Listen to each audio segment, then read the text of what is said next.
names. We're already live. All right, love it. Oh, yeah, that's weird. Because the backup over here, the backup Zoom is off. Uh-oh. Did that go down? It did. I mean, we never stopped Wait, recording. that's what went down? No. Like, the Zoom, Maybe that whole this port on the computer, wall just took a shit. something just, yeah. Somebody's flipping switches. Chuck, call your guy. I'm going to call my guy. One of you guys know a guy. Who's guy? Fuck this up. Should I hit this green button on the power? No, don't hit anything. Yeah, because we're good. Everything's Watch your fucking on. feet over there. All right, I don't even back. think, because I didn't even see a, like. My feet were behind my head. Yeah. Oh, fuck. It's funny. My feet are about to be behind my head when the Two left burrito shoes shows in up. one day. Wade gets it. It's because we gave up the secret of the half-hour time zone. Yeah. And the government shut us down. Yep, they did. They sent over the birds. Yeah, birds. Hey, you guys. Good to see you. Hey, where's your burrito? You think she's bringing it over? Oh, I hope not. Smart girl. Just walking it over. It'll be here in 4 minutes. All right, you ready to get this baby started? Yeah, I before think we so. lose it again? Before we have no power. Before it all goes downhill again. Yeah. Oh, Lord. You have the option.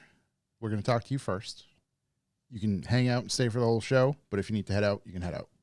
Okay. So He's got to go to New Hampshire, I mean. Yeah, completely up to you. Figure we'll chat with you for 45 minutes to an hour, something like that. No set like, oh, we got to be out time. Okay. But we'll just have natural conversation, and then when it comes to a good point, we're going to cover news and a bunch of other bullshit. But like, we understand if you got to get on the road, you got to get on the road. Fair enough. Shook, are you ready to count us in? I might dip when you dip. Yes. I mean, just Sounds to be safe, I'm going to start a fresh record. Nice. Just in case that file is corrupt or something odd. nice and fresh. Yeah. So we'll do that. All right, play us in, And Maestro. I'll count us down in 3, 2, 1.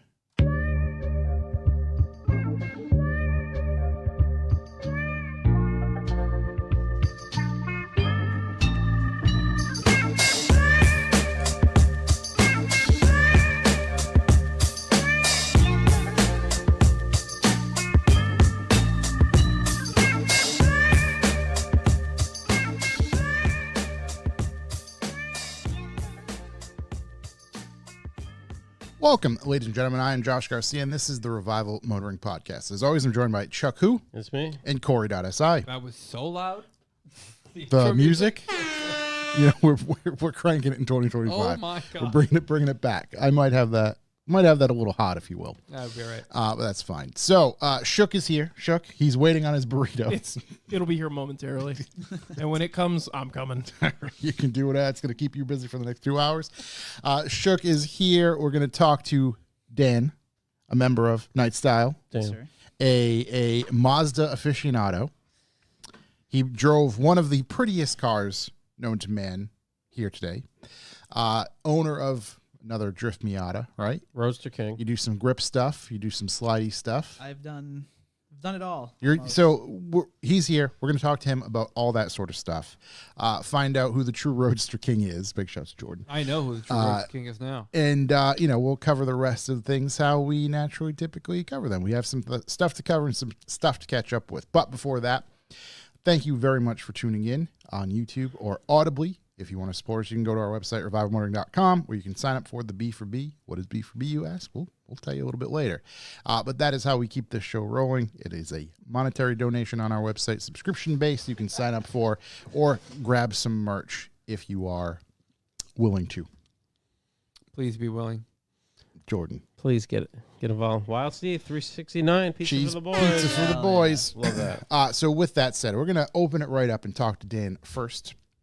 Find out what's going on in his world, what it is to have Seamus as a boss, and what it is to have your parents as a boss, right? Yeah, Question so mark? it's a very interesting dynamic that works really well.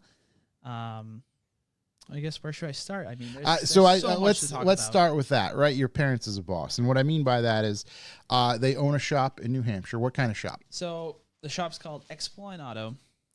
They started it in the mid-1990s first of all, they're immigrants. They came here from Czech Republic originally. They escaped communism, came here, Hell yeah. built everything out of nothing. Huge shout out to my dad. He's an incredible man. He's done so much.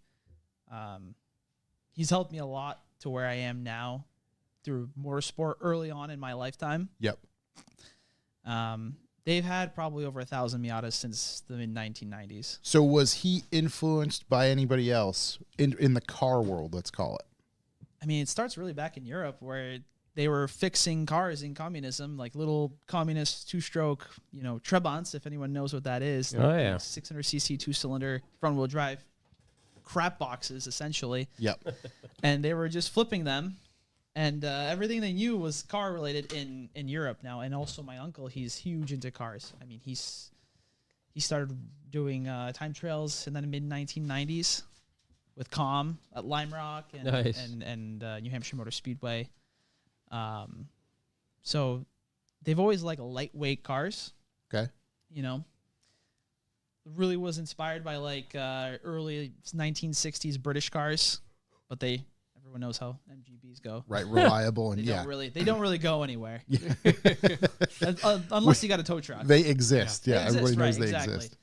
So they just started buying a lot of Miatas when they were like 5 years old was the oldest one. So was it truly because light car, nimble, that sort of stuff, or was there something that pulled them towards Miatas? Not necessarily.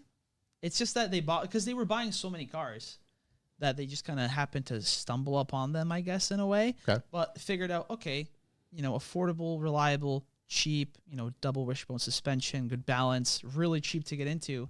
So they just started buying them and fixing them and selling them.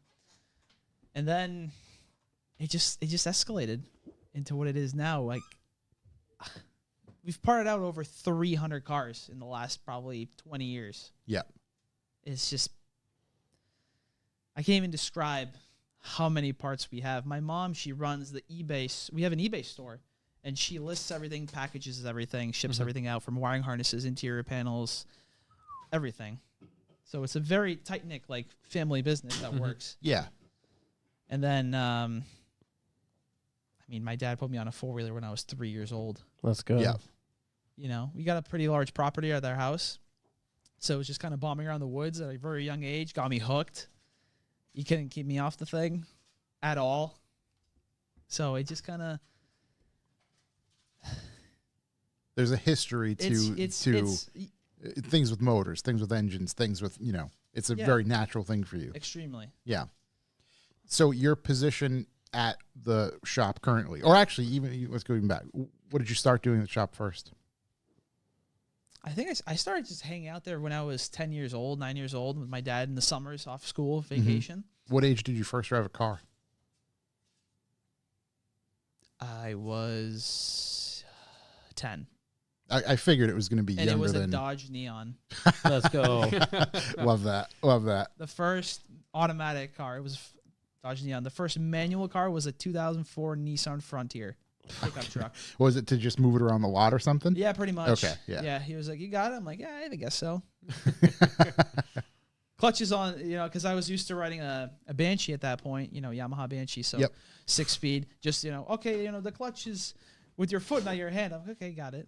No problem. Yeah. Same thing. So The concept's all there. yeah, exactly. Yeah. And everything became very fluid. Yeah. You kind of you just spend so much time when your brain's so malleable and absorbing information at a young age. It's like everything on ATV is kind of just translated into road racing. And I started road racing when I was 8 years old. oh, geez. Extremely young. What were we racing? Italian go-karts. So not like the ones that you go to Specifically Italian. It's specifically Italian. Okay. Because those are the only good ones. All right, listen. You're These are gonna the tell only me ones they twice. really make go. anyway. Are these the little, crazy speed carts? Yes. Okay. Yeah, so not at 8 years old yet, but still, when you were... I can't even imagine. Were you throwing shells at each other? Are you talking about Mario Kart? No, that's when you're 5. Oh, Yeah. Yeah, Tony karts. I didn't have a Tony kart, but he's Matt Wood. He's on the right path. Because I would refer to them as like shifter carts. So that's what I got into when I was 15. Okay. So there were these small 80cc Comers. The motor was called the Comer. Probably had like 8-9 horsepower, but the driver with the cart weighed 235 pounds.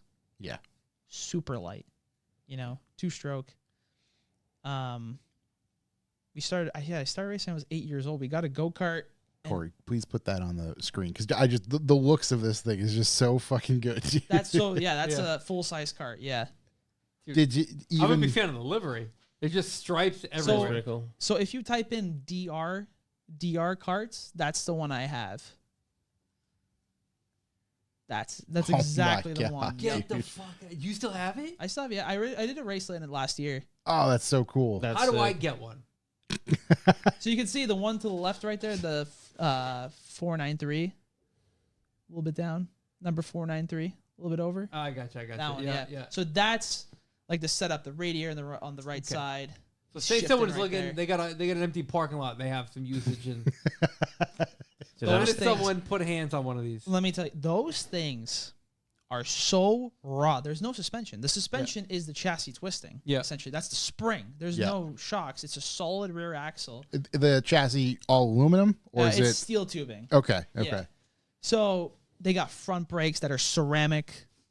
You change the stiffness by the diameter of the rear axle. Oh shit. Yeah, and that one.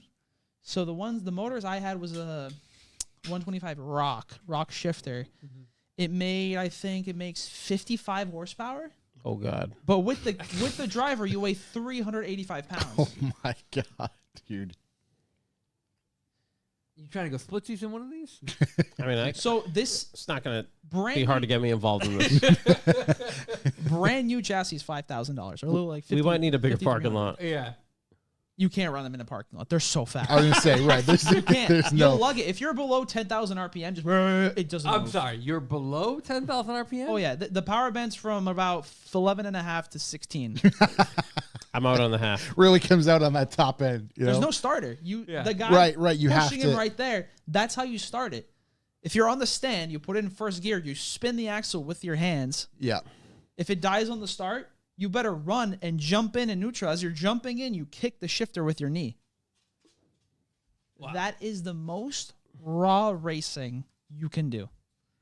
That's insane. My introduction to one of these was, it was an old motocross video where they had this dude named Bubba, and he was always wearing Crusty Demons of Dirt. That's what it was.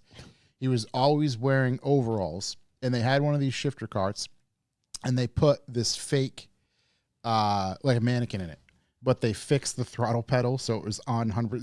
They just released it in the garage, and it's just doing whatever it's doing, and it falls off the side of the garage, and it's this big thing. And so, but that was when I was like, you can't even. This isn't. That's a weapon. It's not even a fucking, Right. It's not like those go-karts with like a Predator motor from Harbor Freight. exactly right. That know, tops out. It's a Briggs and Stratton. Yeah, that Correct, makes 2.5 right. horsepower, something like that.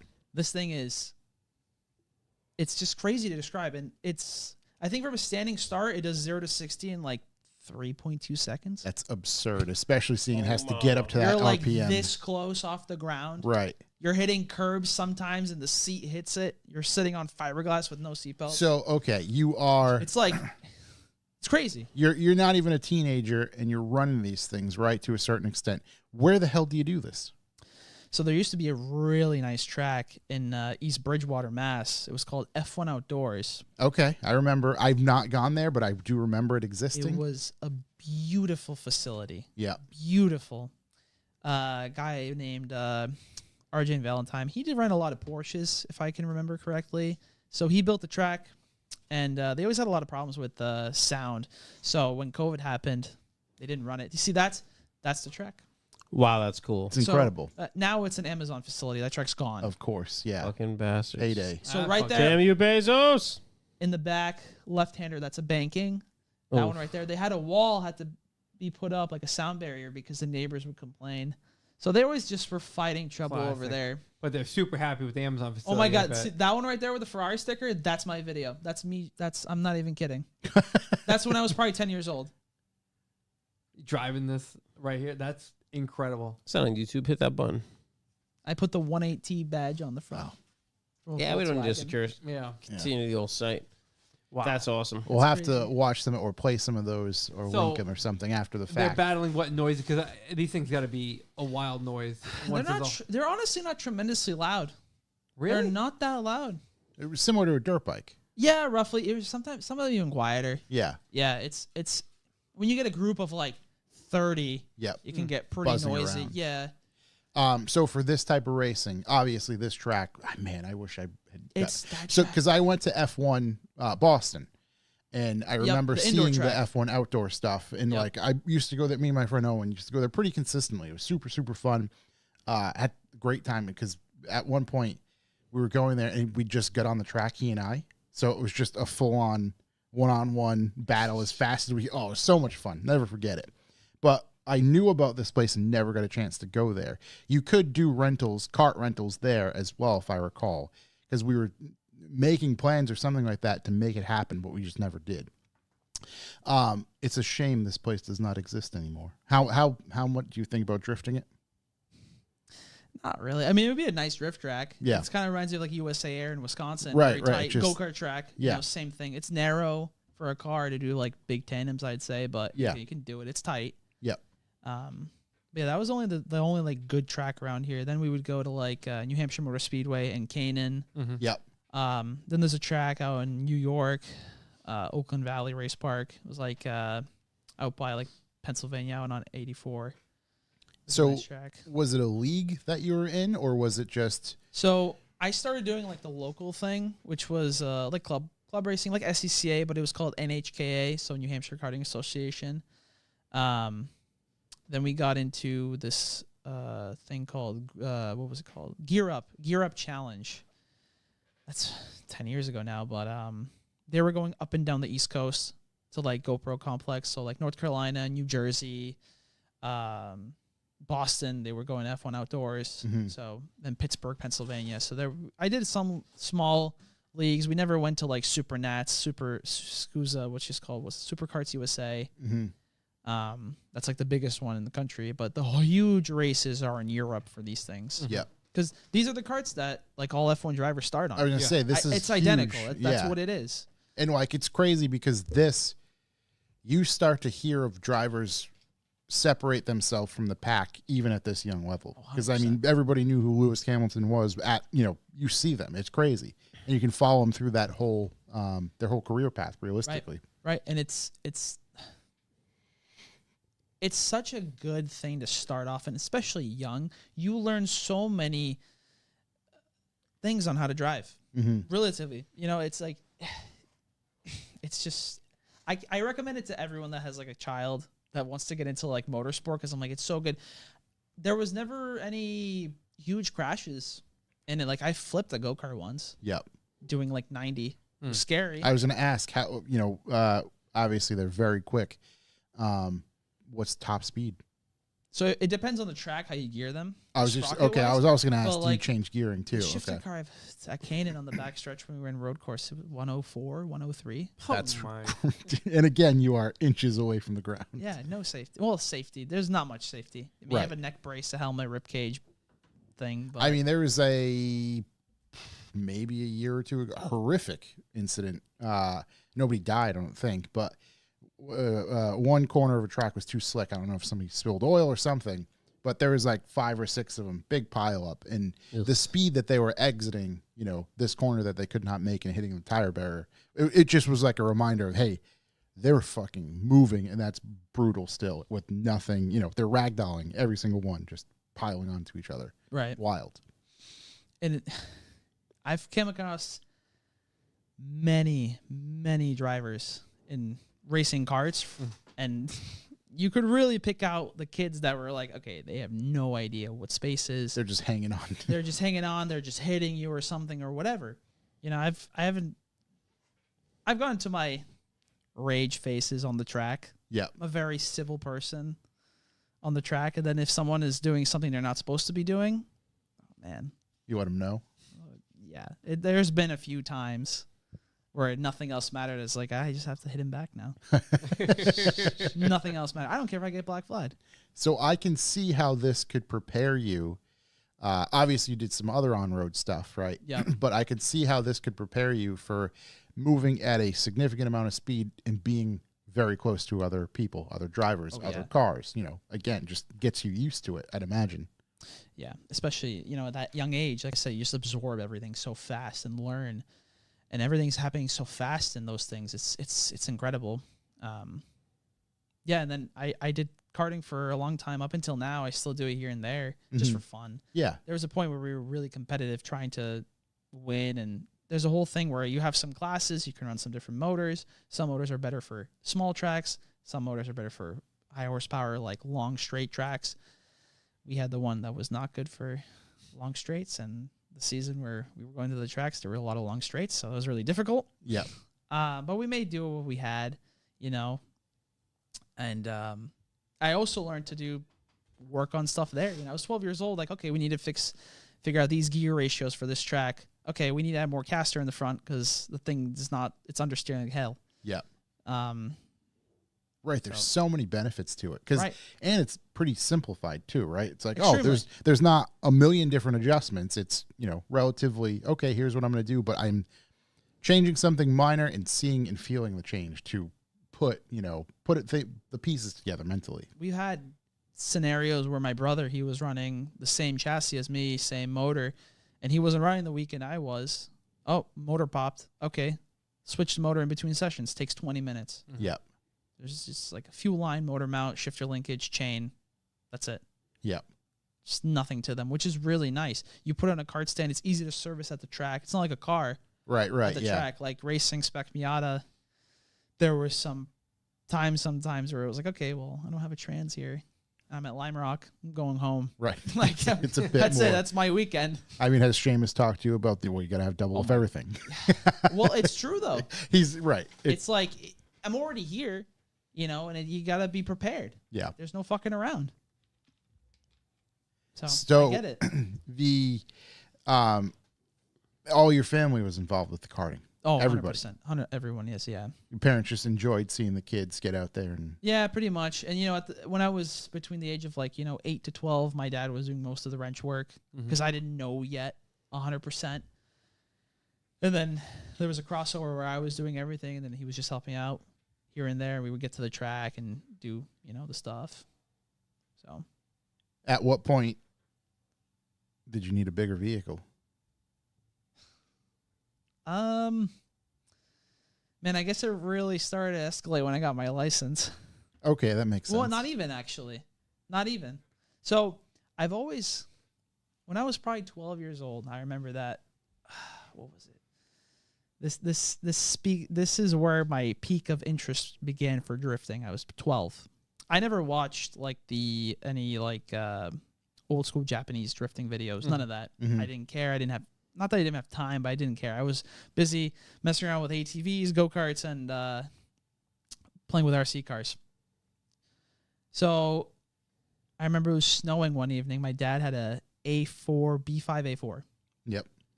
When Christmas shopping came back, there's like a little cul-de-sac at my house with a chicken coop in the middle.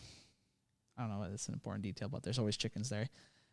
Anyway, it was snowing, and he's like, oh, I'm going to slide a little bit. I'm like, okay, this is fun. Can I try it? All right. So I did. I'm like, oh, dude, this is fun. Yeah. I want to do this with a Miata. So we went to Florida, came back. We had this rotted, flooded 99 10th anniversary that wasn't running. It was just a pile of crap. It was from Hurricane Sandy, to give you a timeline. Oh, boy. Right. So I was 13 or 12 years old. It needed a starter, an alternator, and a radiator fan because it all seized from the salt water. Changed it, it ran. We had some crappy takeoffs of snows from some parts car we parted out. And then every time it snowed, when I was 12 years old, for a whole winter, I would be drifting around the cul-de-sac. And in New Hampshire, so you're getting a pretty... Yeah, so we had a pretty good amount of snow usually. Yep. So that was my practice, was drifting on the snow. Low grip, low angle. And I just did that over and over again as much as I could. And then we also started doing rallycross with my brother in a Miata when I was 14. Because you can drive a car in SCCA at the age of 14 legally. Yep. So I was driving a rally car Miata with my brother all over New England, wherever they had events for SCCA. So those, on the dirt, you're rotating the car with the throttle. It's like drifting, but it's not a big angle because then you're scrubbing a lot of speed. Yep. So it's a rally dynamic, big part of car control. So that's where I was like, okay, I want to get a car and drift because this is cool. Yep.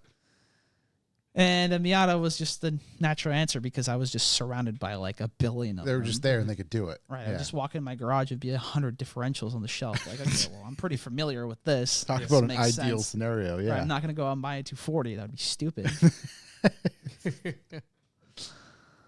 So that's kind of where that peak interest started. And it's funny because the Mazda Speed Miata I have now, that's my drift car I've had since I was 16. I bought that originally to start drifting, yet I haven't done a drifter until my first Lock City event was 2023 fall. Okay. It was very, very interesting weekend. Did you show up knowing there was a bunch of other weird kids with Miatas? So my best friend from high school kind of already told me. Okay. He was there. He's there around. He's like, oh, these Miata kids, like, their cars are fast. I can't keep up. And they were all NA still. I'm like, it's a Miata. Makes sense. Yeah. So I came there not knowing anyone besides him. Yep. I went on skid pad. I signed up for Group C. Okay. I knew that I'm not a cocky guy, really. I'm not like Jordan. But They showed Jordan in chat. But, like, I knew that I was pretty all right. I was like, okay, my car's angle has a two-way. It looked like shit. It was not night style worthy at all. I had a gray fender on it because, I had the idea back then that drifting, like, was missile cars. No one cares. Right, It's not right. get destroyed It just- anyway. Whatever. Yeah. So I came into that mindset with that, and I brought the car there.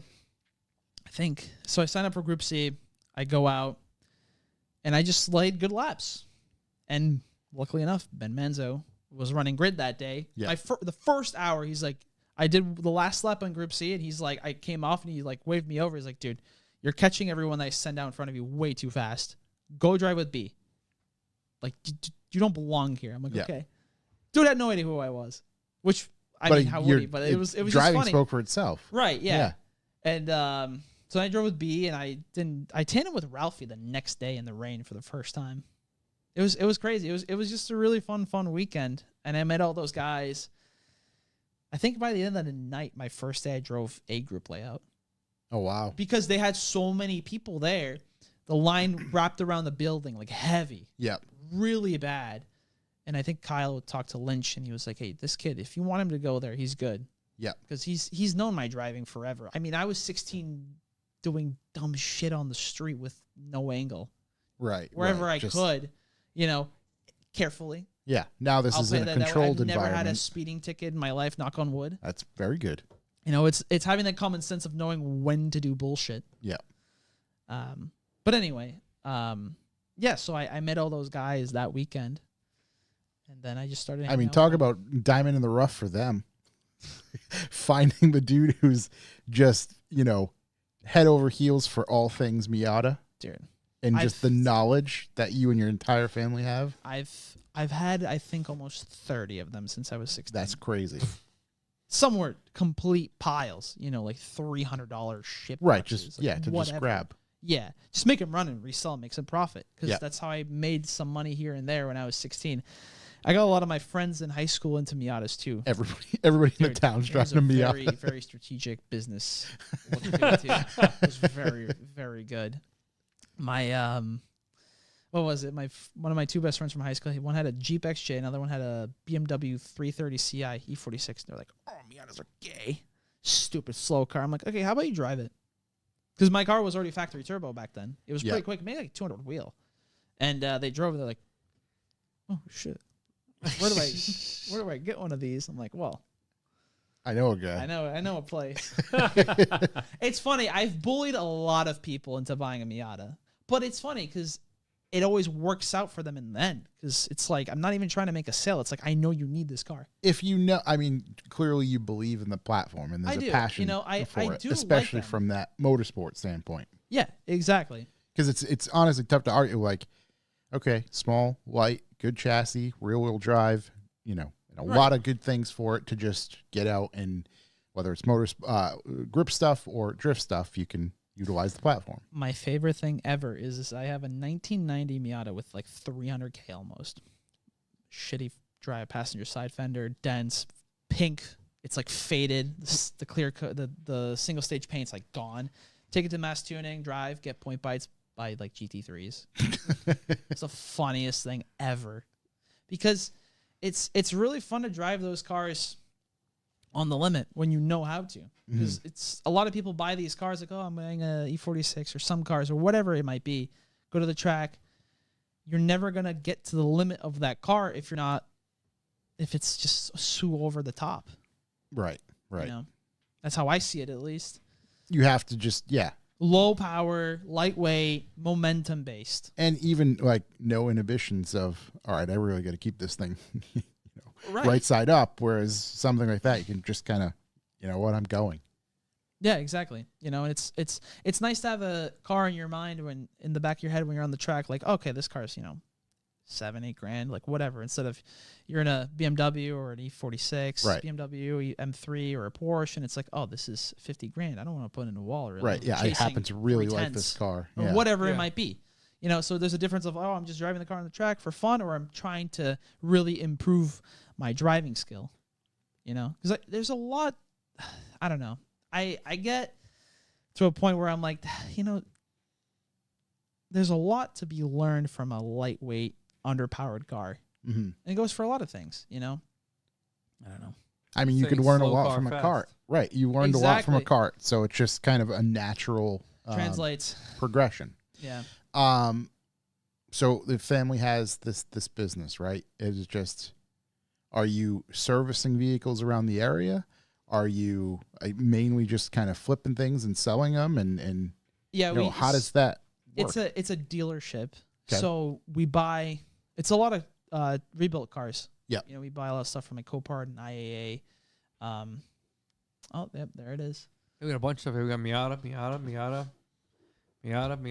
Damn, look at that 2000. Miata.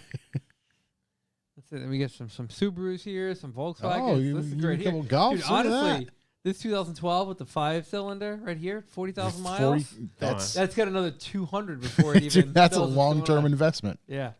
Well, you got a lot of inventory. Yeah, there's a good amount. Yeah. There's a lot of Miatas, yeah. There's not even all of them are on there. That's your bread and butter. We try to do a lot of nice, clean, like low mileage cars. That was nice. Mazda Speed. I would say this baby's looking sick. This baby's looking prime right here. So what is of the Miata lineup, right? What is your generation?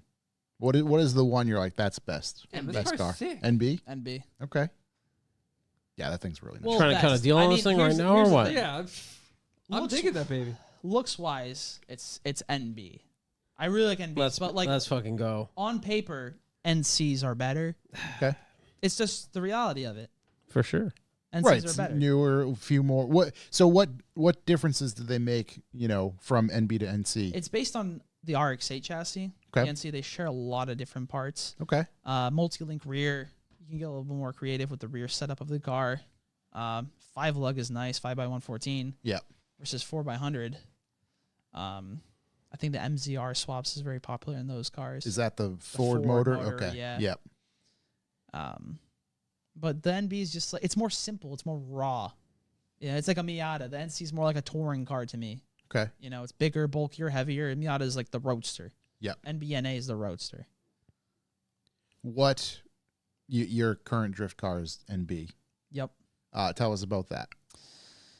Yeah, boy. It's a very good car. It's taken a long time to get to where it is. So it's turbocharged. Does not have ITBs. Yep. Is that a little sacrilegious hard to break on the here? boys? Is that like? It's just I get it. The ITBs, it looks cool on paper, like yeah. The true Roadster King has spoken. But the JDM square top manifold works pretty darn well. Let me tell you. So it's like a factory upgraded NB manifold from Japan. It's like $300. So I'm a little bit of a nerd when it comes to stuff. Yeah. It's like it's got to make sense. It's got to work. It's got to make sense. Not just fashion, but function. Correct. Yeah. Yeah. Yeah. And do you find like there's a lot of those parts that we didn't get in the US that Japan did? Yeah, I'm not on the Miatas. They got a lot of cool stuff, like OEM parts wise. Yeah. They have a really cool Mazda speed wing that we didn't have. Yeah. That I have. Of course. But it's really cool. I love OEM shit. Yep. So it's like a catalog option 2001 Mazda speed wing. Fits the car. 2001 really. only? 2001 only. Yeah. Okay. As far as I know. Yeah. Let's take a look here. I want to put eyes on this Battle Larry. That one. It's the one. The white car, the red. Oh, the blue car too. The blue car. Yeah, that's it. Oh wow. Okay. I see. Same here. Yep. That's with the risers on it. That's what I have. It's got the factory risers. Are you lightening our boy up, Seamus, up to Miatas? Last time I was here, wasn't a big fan. I think he did say fixing them. I think he did. Although we did go over this. We went into the NC with the Ford swap. With the Ford motor. Yeah. But he wasn't a big fan of the Miatas. Yeah. Then I got one, and I was like, I don't know if he was right about that. I don't think so. It's funny. He always says, like, I can't get away from Miatas. I'm like, hello, my name's Daniel Kubek. How are you? It was funny because, he just, I don't know. I get it, but he likes it. He likes mine, which is cool. He's like, this is pretty good stuff. Your Miata really seems to be a hard car not to like with that setup. That thing is good pretty slick. It's a built motor car. Red's an incredible color on Miatas. And that's Velocity red, so it's like specific Mazda speed. It's not flat red. It's got like nice pearl flake in it. Yeah. Factory. The engine bay is like just such a utility item. It's like not like too clean as far as like you remove everything. It's kind of show style. It's just like this is down and dirty. It needs to do what it needs to do, and that's it. Was a Mazda Speed MB a turbo car? Correct, yes. Oh, shit. Like that one you were just looking at? Was that that was a factory turbocharged Miata, yeah. Trying to sell the old lady on that could be a good summer ride. That'd be a nice summer ride for you guys. That's not for me. Maybe get a twofer. Don't be stupid. Get an MB. Listen, I think you're a good looking car. I think you'd be perfect in one. It's funny because the FD is really cool, but the Miata I can just drive in, like not care, but just drive it. It's like fun. That car I like worry about. Like, oh shit! Right. It's a bit of it's a bit of a different. Which is crazy to think. I'm like, I'm gonna drift this car. Then I drive it. I'm like, oh shit! There's a puddle. I gotta slow down. Yeah. Well, that's I guess right. It's I like when I like the NB. Like I care about it, but I have mechanical sympathy for it. But I drive it really hard. Yeah. It does not get driven lightly, ever. It's a good rig. It's not meant to. What's that? It's not meant to. What? To be driven lightly. No, correct. Right. Yeah. It's a pretty good car. Makes like a little over 300 horsepower. Makes a good amount of torque, like 276 torque or something like that. Pretty early on. Yeah. EFR power. Borg Warner EFR. It's a 6758. It's a good setup for that car. Mm-hmm. So good that Jordan was asking me questions. Yeah, I bet he was. That's where I'm deeply thinking about it. Chuck, what do you always say? You supercharge a car. Everybody supercharges a car and then realizes it's time to turbocharge a car. You supercharge a car, and then they want more, and they're like, maybe I can put a pulley on it. They put a pulley on it, and they're like, I got to turbocharge this car. Man, there's a group chat. It's a step that just goes to that. Very recently. Yeah, dude. There's one that's come up on? There's a guy with a supercharged when they told that before he supercharged it. Everybody... It's a step along the path. Yeah. Right. And it's a step you can just hop right over. Some people step over it. You can hop right over it. Some people look. Every time I think about a blower, I'm like, this is such a bad idea. Yeah. That you just put a turbo on it. I went in a ride in his car like 2 months ago. We went to Applebee's. And he like floored it. And I asked him, and I looked at him, is that floored? Just like a common question. It wasn't like, I was just curious. Like, you floored? And he's like, yeah, I know it's slow. Shut up. Oh, come on. What did he made like 115? Yeah. I mean, his car's good. No, I thought it was like 180 or something. No, right? It was 260. I think that was like the first time he put it together with the cams, the small charger, and whatever. Horsepower. Yeah. He's figured it out. He put stock cams in it, stock Mazda speed cams, and he changed some stuff. Bigger charger. He upgraded it when he had it rebuilt.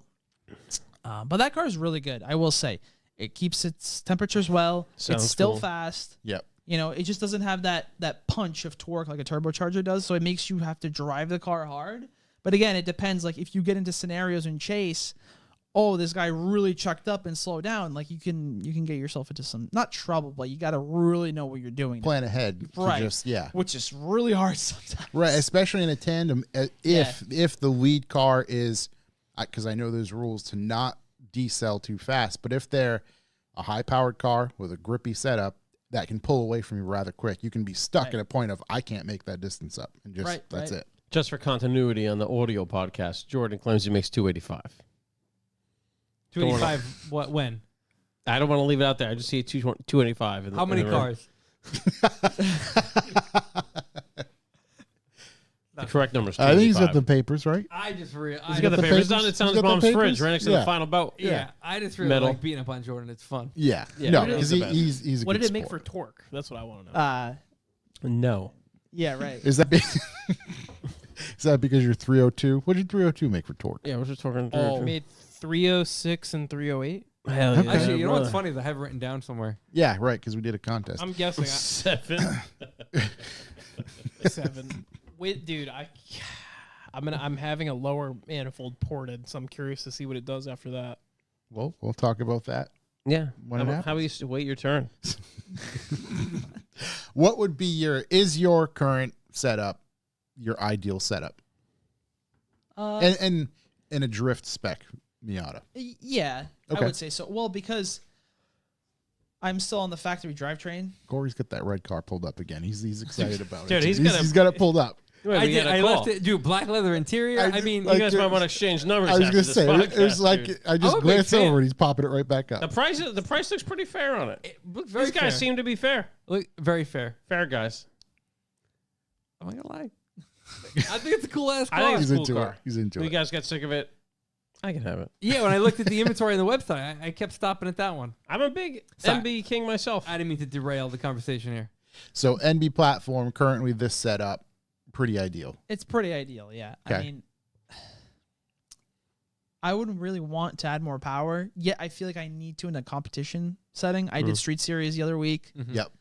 It went pretty all right, and then I got put up against, a C5 Corvette, which I was like, well, we'll see how this goes. That's exactly kind of what, especially with Jordan's car, things like that, like what I picture you going up against in that type of scenario where I'm like, something with all the torque and all it needs is that little extra grip to just, that's it. It's all the torque, all the power, so much angle, which we do not have. Right, because you guys are, running at like 9/10 just to. Right, exactly. It's a very short wheelbase car, so it's like it looks just goofy if you're really sinking in on a lot of angle. Right. And we run factory cut knuckles, because they're street cars. Yeah. So we do a lot of street driving. I trailer my car to the track. I need to bring a lot of tires. You also use adult tires as well. Right. Yeah. Which, exactly. I'm a big fan of that. Yeah, we saw that. Do you think the tire rule is enough for a street car series? Oh, like a 235? Yeah. Like, do you think that there should be more rules for it to be a street car series?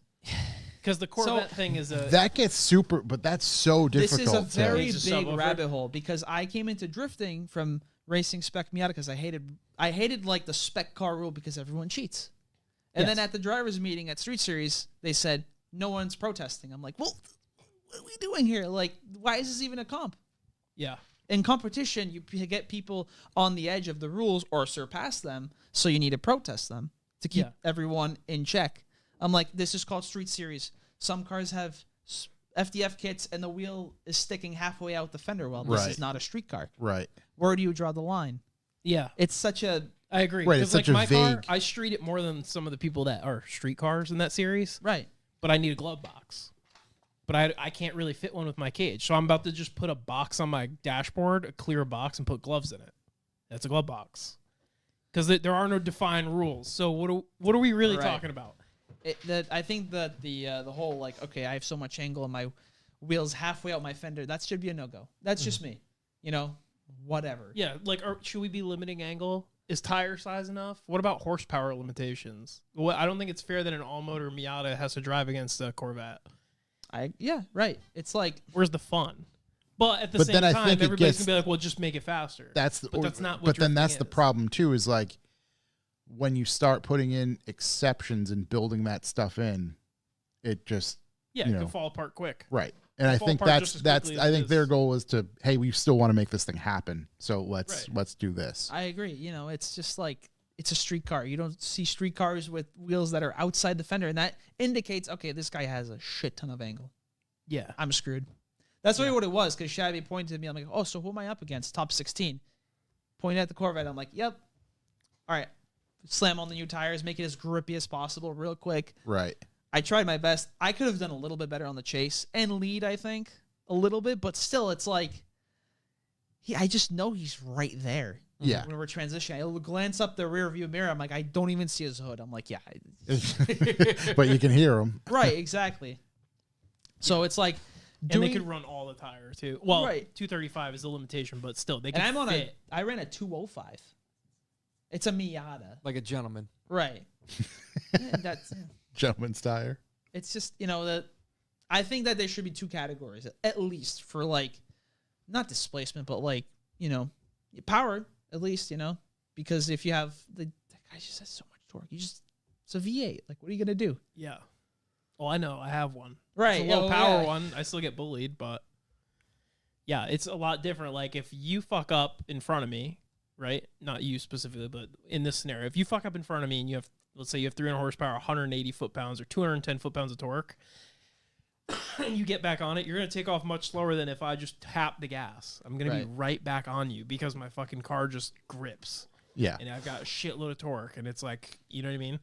It's a lot different. I don't know if they should be differentiating the groups by V8s and 4-cylinders and all that shit. That'd be crazy, but I think it just becomes way too convoluted. I agree. Yeah. It's vague, right? We're saying vague street series of, well, that's a huge array of vehicles. But if you start to dissect it like that, it just becomes like... Yeah, I'm not saying specifically street series is flawed. I'm just saying, like, where are we drawing the line at street But cars? if you needed a current registration... that would be cool. A lot of people probably inspection sticker too. Right. Yeah, but there's states that you don't have to there's inspect states cars. like Connecticut's a crazy one. New Hampshire about to be right. New Hampshire's just free will. Live for your die, baby. Live for your die.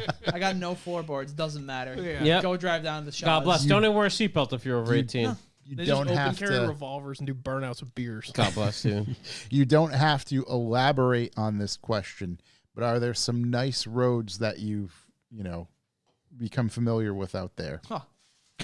All of them. The answer, yes. I got a loop. Okay, perfect. That's awesome. Have a loop. I mostly grip drive on the street. Yeah. Sometimes there's a nice uphill turn, whatever. I'm like, okay, like. Right. That you're familiar with. Yeah, exactly. Late at night or something, low risk. There's no one around. Not like, no dumb shit. There's no point. No, you're very mature.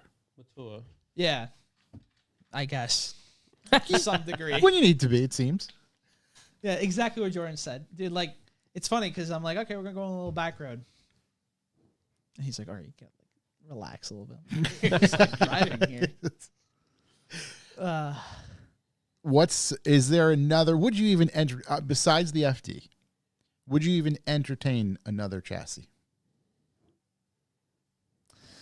This is a tough one because I've driven many cars. Mm-hmm. I've driven you've a bunch track, come like through. From Porsche GT3s, GT3RSs, Cayman GT4s, Lotus Elises, Mustangs, Camaros, Corvettes. Actually, and I do kind of want to put a point of emphasis on that.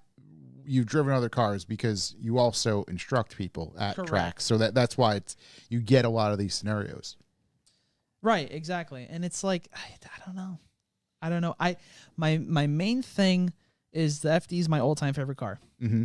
Specifically because even on top of that, the whole car, I love that engine. I love high revving, smooth power band cars with no camshafts, rotary. Because it started all in go-karting with two-stroke stuff. Mm-hmm. Right. I love the smell of premix. Those motors mean a lot to me. Everyone that I know from the age of I was 16, you ask anyone, they're like, yeah, he would never shut the fuck up about a rental engine. Literally. I just won't. I love them. When did you learn about them? I think at some point, right, you're getting into Miatas and having the family business, you came across something. It was really... So, I was 12. Again, I was 12. We were on a family vacation, and I had those, like, hobby-grade Traxxas RC cars down at South Beach, And then I remember we were walking with my brother and my dad on the port side where the ships are coming in and out, and I'm just like, okay, like there's a 4-stroke motor, 2-stroke, diesel, 4-stroke. Like, what else exists? And my dad's like, oh, like in those big, cruise line ships or cargo ships, they use 2-stroke diesels, right? I'm like, okay, cool. What else is there? And I remember my brother saying, there's this thing called a rotary. In a far-off land. I'm like, what the fuck is a rotary? Like a rotor on a brake rotor spinning or something? He's like, kind of, but it's a triangle. I'm like, okay. So we got back to where we were staying, and I looked up rotary engine on YouTube. Yeah. In 2013. And this video came up of an FD from the back, just revving. Whop, whop, whop. And then he just laid into it in first gear. And I'm like, what is that? I need that. Yeah. What the fuck is that? Shooting fire, smoking like a 2-stroke. I'm like, yeah, that's the car. There this she is. a Mazda. I knew what an RX-7 was.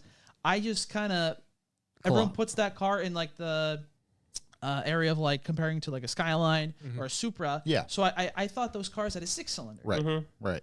At that age, I had no idea. Who the fuck am I? Like, I just didn't know. Right. Yeah. Why would you think otherwise? Like, fuck, this is a triangle that spins? Why would you think there's a bag of Doritos in the fucking bay that make this thing move? Right. Yeah. And then I fell completely in love with those cars. I used to make, you have like in high school, like sophomore essay or whatever, like junior essay. Yeah, I got a book every time on rotaries or RX-7s and made it about that. Just spreading the gospel. I'm not even kidding. Dude, literally. I was that kid. Jay Sear entered the chat with an IS-300 suggestion. Highly respected individual. Yes. Yeah. IS-300 is good. Good car. Good car. It is a really Good good car. Solid car. It's a really good car. Yeah, maybe like something with the Jay-Z. Very, very interested with something with the Jay-Z. Okay. Something Toyota probably. Yeah, IS-300 is really good. What about a small block Ford? I'm not a No. I'm not a V8 guy. Maybe we could change your mind. I like no, it's not gonna happen. I'm sorry. Our Lord and Savior Jesus Torque. There's how many? There's 4 or 5 configurations I like, which is rotary, inline 4, flat 4, Subarus, inline 6, and flat 6, Porsches, and that's like literally all that really interests me. Anything else, I'm just not really a fan of. I hate V6 cars. Really not a fan. Yeah. I don't know why. I just never did. It's the tism in me, I guess, or something. It's just deep tism. Everyone on Night Saw just is like, yeah, Dan's got like autism. It's just like, because I get going on something and it's just, yeah. This kind of leads me to you still work, I believe, part-time for your family's business? Correct, yeah. And then is it safe to say full-time with Seamus? Or Part-time with Seamus, part-time with too. Seamus, Yeah. too. Okay, Yeah. so you split the time between. Yeah. Speaking of the tism, you were famous, right? Oh my God. Oh, yeah. Speaking of Seamus, I mean, in the best possible way, because I even said it outside as you were going through. I think we were just talking about a terminal block in the back of the FD and why you like to use them. And you had about the bus bar. About a 4.5 minute spiel on exactly why and how it made you feel and what, all this other stuff. And I'm like, oh, no wonder why you and Seamus get along. So and it makes perfect sense in truly the best way. And I think that's a great combination. You'll probably teach him stuff, and I certainly know you'll learn a bunch of stuff from him. How enjoyable has that been? And does it open you up to different chassis? Oh my God, yeah. Oh my, the world of Honda. Oh my God. How did I not know about the K series like I do now? And I still don't know everything, but man, what a fantastic platform that is. Yeah. It's the best engine. Very, very, very intrigued. I'm not a big fan of front wheel drive, but putting a K swap into something that's rear wheel really has me interested. Probably a Miata, but okay. K swap Miata. Straight 4 though. Straight Inline 4. Inline 4. That's the car. That's the Miata I'd build. That'd be ITV, like NA. Yep. That would make sense. But yeah, I met Seamus probably, what is it, almost 2 years ago. So originally the story how I met him is kind of interesting. It's really cool. Were you guys inspecting number 8 bolts under a foreign chassis or something? God. No. So I built the FD. I had this shop in Eastern Mass, Prime Speed. Tune it. Long story short, didn't do such a good job. Really ran bad. But I took it to the track. I took it to Thompson on a weekday, and I did one session, and the car just completely puked oil out the catch can, like tragically. And the stage injection on the car was just terrible. How it turned on, it would go like it was just super rough. This car was just a pain to drive, and it was all messed up. So I had a lot of problems with the car there. Put it on the trailer, and this guy came up to me. I forget exactly who it was, but he was like, "Oh, you have problems with your car?" I'm like, "Yeah, it sucks right now. It's actually terrible." I was really pissed because I took the day off. Went there, spent money, did one 20-minute session. Car's broken. I'm like, "Sec." Yeah. So he's like, "Oh, you should check this guy out. The company's called Taylor Chassis Solutions." Okay. And I'm like, okay, well, I'm leaving the track. It's 4 PM. They're open till 6. I'll give him a call and maybe I can stop by there. So I give him a call and he picks up and I tell him like the spiel. I'm like, okay, I got this car. This happened. Can I stop by and have a look at it? Because I figured out I already followed them on Instagram and I saw what they did. I'm like, damn, this guy really knows what he's doing. He's doing crazy shit. Yeah. So I called them and I'm like, oh, can I stop by there and you take a look at this car? Tell me what maybe is wrong, what we can change or whatever, retune, whatever. He's like, we're kind of hard to find, Yeah, that's for fucking certain. That's an understatement. Yeah. Find It's that certain. place, dude. But he's like, we're kind of hard to find, and we don't really take like walk-ins. And I'm like, no, like I really would like to stop in and have you take a look. He's like, I don't know. I'm like, I really want to stop in. And he's like, okay, fine. So he gave me the address. I pulled up. I came there, and he started looking at the car, and he really liked it because it's the way it is now is how it looked 2 years ago, just kind of covered in oil. Yeah. Everywhere when I came there. And I remember he was looking at it. He's like listing off the parts I have, and he's like, "Oh, this car's actually nice. It's like put together well. Like who put this car together?" And I was like, "I did." He's like, "Really?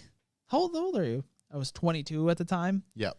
He's like, "Oh fuck, you're not like you kind of know what you're doing a little bit here and there." And I'm like, "Yeah." I told him like I did all my research on my own. Everything I put that car together with is everything done by my own research. No help from anyone else besides the internet, which is also right, wrong, so or indifferent. great sometimes. Yeah. But I made judgments off of what parts I saw here and there, people talking about, and made educated guesses off of that based upon what I already knew. So that was kind of that, and then I was like, okay, so he showed me around the shop, showed me what they did. I was like, this guy is really good. That's the first time I considered like working for someone else because I was full time at the shop over there working. So this is like the time I was putting together my Mazda Speed because I wanted to go back drifting because that car was tuned by many other people before, hacked, terrible, didn't work.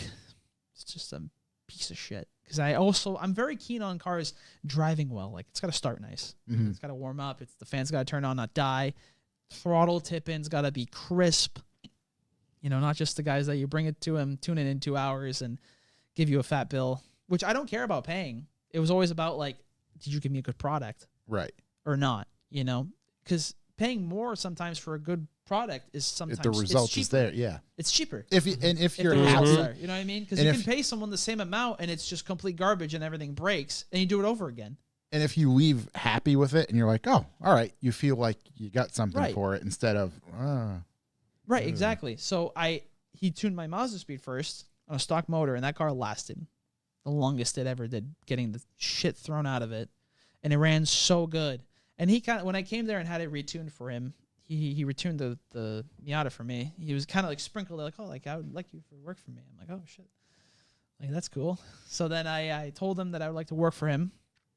I think originally we were gonna go full time, but then we went part time because my dad was like, oh my god, like if you leave me, I'm gonna drown essentially. Yep. But we figured out a system. I worked there Monday, Tuesday, Wednesday, part time. We have a family friend that's in the area, like 10 minutes from the shop. So I stay with him at his house Monday night, Tuesday night, and then I work at Exploin Thursday, Fridays. And I stay late at the shop at TCS sometimes, like Monday night, Tuesday night, just working away because you're there. I'm there. Yeah. I enjoy it. It's not like, oh, it's 6 o'clock, I'm gonna go home. Time to check. Right. Yeah. Because I grew up working for a small business, and I know how it is sometimes. Like, okay, we have a deadline. Shit needs to get it done. I'm gonna stay late. Doesn't matter. Right. Whatever. There is no quitting time. Right. Yeah.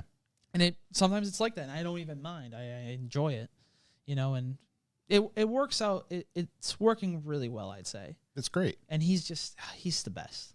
Yeah, each time he's here, each time we run into him, just his knowledge overall, and not only the knowledge of like, oh, cool, yeah, you can and recite part numbers or different things like that. Yeah, sure.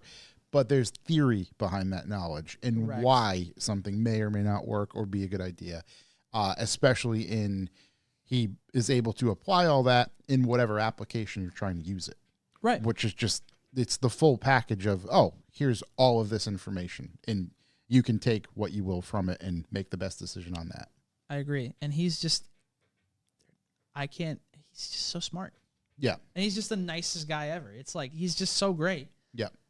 I feel very lucky that I'm able to, work for him. And not only that I asked him, but he also was like, oh, I like what you do because you got some knowledge and you kind of know what you're doing. Like, yeah, it's so a good. It really kind of just was very fluid. It's a great, yeah. And I stay late with him there Wednesdays, and we shoot the shit or whatever, and get distracted and talk and this and that. It's great. And then, he goes to Lock City, I go to Lock City. Right. Ride with him, he rides with me, and he got into B+ now, and I was chasing him the last hour on A group layout. Mm-hmm. The last event, it was sick. Yeah, it's just a cool. Yeah. Yeah. What are some cars that have come across at the shop at TCS that you were amped to work on? FD. Okay. Yeah, it was this really nice Series 8 FD that was there. Had the nicest shit on it. Super nice built motor from Chips. It was just Haltech, custom mil-spec wiring harness. It was super sick. Yeah. Super nice car. I mean, it's really cool because I really like working there on top of that because you really got to test your mind. It's funny because I know a lot of people rather work in an environment where it's like repetitive, don't have to use my brain. I get bored from that so easily. I hate it. It's even with the Miatas at the shop, like every car's crashed differently. You got to fix everything differently. Right. So you got to really use your brain. And I feel like a lot of people, especially nowadays my age, they don't like to do that really so much. It's really, if they're doing something, it's, for lack of a better term, push button, get treat. Right. And a lot of things are being dumbed down. And that's why, again, with Seamus, like understanding the theory of whatever you're doing, and being able to apply that is so much more everything, so much more engaging, so much more fun. It's the same way like I used to take random stuff apart when I was younger just to figure out how it works. Mm-hmm. Because I was really intrigued and I wanted to see it visually. I'm a very visual person in front of my face, I'm very interested on how everything works. And it's just a constant drive to know, like, okay, I want to know how everything works. It's like an obsession. I'm obsessed with it. Yeah. I sometimes think to myself, oh my God, I need to like relax. I just can't. I mean, if you got the drive and that's what you're passionate about, so many, many worse things to be passionate about, or directions to go, if you will. It's like a curse because sometimes like I put something in my head like the FD. The FD had no motor in it 6 weeks ago. Okay. It was a complete, maybe 8 weeks ago at this point, but it was like final bout. Prep was starting to happen. Yep. And I decided to put that car together before the Mazda Speed because I was just like, I have everything. I'm going to have a marathon weekend, make everything, oil lines, oil cooler brackets, everything. And I did it. And then I had to scramble again for the Mazda Speed to make it to final bout. It was just a stretch. Yeah. Everything was pinched off really hard. My car was completely apart the week before final bout. Not tuned. Do you enjoy giving yourself, self-inflicted deadlines? Yes and no. It's like beforehand, I'm like, I really hate doing it, like deadline wise. Mm-hmm. And then after I'm done, I'm like, I'm never doing that again. And then I do it again in like 3 weeks. Yeah, definitely. You know what I mean? It's like that paper you had to do in high school. You had 3 weeks to do it. Yeah. Night before, like, oh, fuck. Yeah.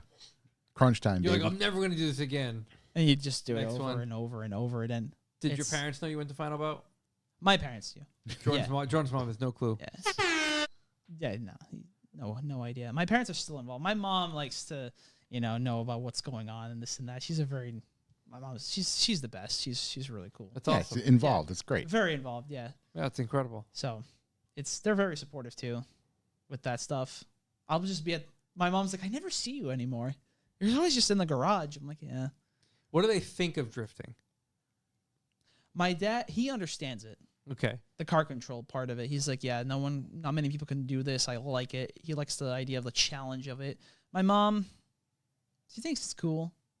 She always got nervous about something new happening. Like, started karting, nervous. Then saw nothing happen for a year. Okay, I'm fine. Spec Miata started, nervous. Nothing happened for a year. Okay, I'm fine. So she enjoys it, I guess, to a certain degree. You know, but yeah, that's.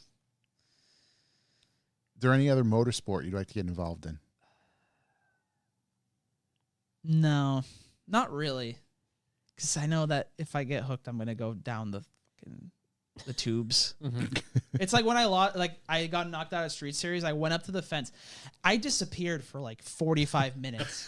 Jordan came up to me and he's like, "You gotta you're fine, like whatever." And he's like, "You gotta get out of your head." Because I grew up racing, so it's like right. No, there's a yeah. So I walked up to the fence, started watching all the cars. And in my head, I'm like, okay, I gotta get an E36, put a cage in it, 1J swap it. I gotta do all the shit, make a little pro car. It's like I get these ideas in my head. I'm like, dude, I just right. It's so what do you? What that's a great. All right, you got that competitive edge. Let's call it right. You get that drive. Yeah. So what are you gonna do? Again, Street Series being what it is, you want to go back. You want to compete. What are you gonna do to change the car? Put a bar in the front, stiffen up the front so it snaps over a little bit faster on rotation. I think. Grip the rear up a little bit. And probably throw ethanol at the car. Make a little bit more power. A little bit. Yep. I don't want to break shit. I was going to say, how much more, what would the gain, do you think, be roughly? Depends. Actually, right, because that would depend on how it's tuned as well, correct. Right? So if it was probably around the same, I guess you could say 15, 16 PSI boost, I'd say that it would probably gain another 30 horsepower, roughly, I'd say. So it'd be around 340, 350. Yeah. Which I think is plenty. It's just that I need to click off their gear up the hill, just punch in, not worry about like, okay, maybe I have to go a little bit more angle real quick so I can get more wheel speed. Not have to think about it. Just like, because right now it can be a little bit laggy in third at a low vehicle speed. Yep. So that's about it. Other than that, I want to win. And when I start doing it, but then afterwards, I'm like, I don't really care. Yeah. Because that's why I got out of racing. Because like, wheel to wheel. Because there was Spec Miata became a whole. I never wanted to cheat. I always thought I wanted to not cheat. Then I figured out what Spec Miata was, and I was like, well, it's not gonna work here. Cheating within the rules. I mean, especially in regionals, no one's checking shit. Yeah. Like they don't care. Like you're supposed to have a restrictor plate. Who knows if they have one in, or if they just milled it out to 52 mils, which is the throttle body diameter on the inside. Like who knows? Right. So it's, I don't know. I just didn't like it as much. It was fun. I had a pretty all right car that I set up and we ran and it was cool, but it was a lot of effort, really expensive. You pay, let's say $450 for an entry fee for a weekend, and you drive 2 sessions on Saturday, 2 on Sunday. So it's a qualifying race Saturday, and then 2 races on Sunday. You go home. Sometimes the race is really short because someone crashes. Yeah. And there's a yellow flag for 5-10 minutes. And then they can't extend it because everyone else has to go. So they're just like, okay, well, you're done. Well, cool. I had a lap for 4 turns, a race. Right. Yeah. I just kind of was like, this isn't for me. I'd go back to maybe like go-karting. But now that I didn't do it for 5 years. It was first time out again in 5 years last summer. Oh boy, am I out of shape? Right, because that's like you pull sometimes 3 Gs through a turn on a go-kart. Yep. It's very violent on your body. You have to be fit. It's a solid rear axles. You're leaning on the outside of the turn to lift the inside wheel up in the air a little bit, so you're not scrubbing speed. It's like. Right, so it's not pulling itself again. Yeah, right. Yeah. It's such a. Jeez, man, it's such a involved, and like you're saying, physically related. Right. So you stop doing it for 5 years, you get back in, I'm like, oh fuck, I'm fucked. For lack of a better term, you truly are muscling the car around. Extreme. Oh yeah. Yeah. 100%. And you're a half of its weight. So what you do in the seat affects what the chassis is doing. Right. It's such a dynamic that it's just, you don't do it, you fall out of shape. It's like, now you got to build back up. Yeah. It's really hard. But that's probably the only thing I would do outside of like car stuff, like on the track. I'll do track days here and there for fun, but drifting for sure has been a lot of fun, especially with Night Style. All those guys are just fantastic. Yeah. Goofballs, fun. Yeah. Dumb. It's fun to watch, honestly. In the best way. We're all best friends on there, you know. And best friend Ben. Best friend Ben. Best friend Ben. I ITB'd his car. He needed a cylinder head, and he came up, and I looked at his car, and I'm like, this thing's rough. You should buy a whole motor. You should buy a whole motor with a Mazda Turbo 8, and that's what he did. Yeah. And now his car rips. The Mazda or the Miata chassis, very much parts from all generations readily available still. Are there any issues like that brewing? No. Or are there so many of them? There's so many of them. I mean, they're getting harder to find now as parts cars because they're just getting older, getting more miles, getting more use and abuse. So it's really hard for us to find nice cars that we want to part out. We don't part out rusty cars. Yeah. You know, there's no point. High mileage stuff, there's no point. We like stuff that's very nice and fresh. Yeah. You know, for example, we just bought a 1991 BRG with 7,000 miles from Colorado. Oh, wow. Damn. BRG's rare. Yeah. Factory hardtop on it, too. Ooh. Still. Ooh. It's like... Come on. It's like a $2,500. No. So you're buying that to part it out? No. We're buying that. We bought that to resell. No, Okay. Miata gods would fucking come take his family away. Yeah, dude, literally. And it's donated to car. It was donated to the auction. Wow. There's no damage on it. What the fuck? So we've bought a lot of cars like that. Someone has it in their will or something. Some old guy when he was 60 bought it. It's like, my nice Roadster. Yeah, I'm going to drive it to get ice cream with my wife. Yes. And then he's 85. He dies, unfortunately. And the wife doesn't know what the And fuck. then the kids get it and they're like... She doesn't want to be a Roadster King. Yeah. Kids don't want to be Roadster Kings. So, Generational what problems. are hardtops going for now for Miata? $2,000? Because they were like $500 when I was in high school. $2,000's like a mediocre one. Wow. It depends. But if a hardtop goes for Stocks. sale on the marketplace, it'll be gone in 6 hours. Yeah. If it's for under $2,000. So it's like E36 hardtop at this point. I part mine out. So a BRG one's like $4,000 to $5,000, I bet. No. That Come would be- on. That's I so mean- rare. It's rare. It depends for the guy. Like, I want, factory Mazda paint on my Yeah, of hardtop. course. Then sure, maybe. Yeah, if you get the Bear right Jackson guy. price. Right. But, yeah, hardtops are hard to come by. That's stonks, baby. I had a hardtop Goddamn fly away stonks. on me once when I was driving down the road. Fly off? Yeah, it really sucked. I did a White fuel boys. pump in my car, and my dad forgot to latch one side. Oh, I was like God. 19. I just saw it like fly away. It was going 30. I looked back. I'm like, oh my God. No. To see it like parachute up and then land on the pavement was just the most. Do they did it explode when it hits ground? They're fiberglass, aren't they?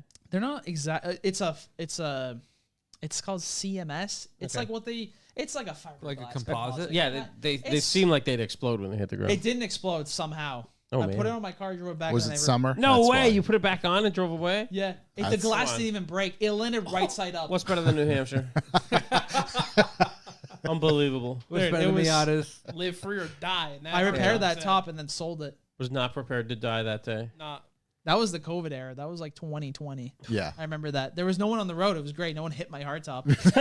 That's very true. I look back and it was an open road. I'm like, oh shit, that's good. You know what? I Couldn't can stop. take my time to go pick that up. Put it in reverse and slowly backed up to it.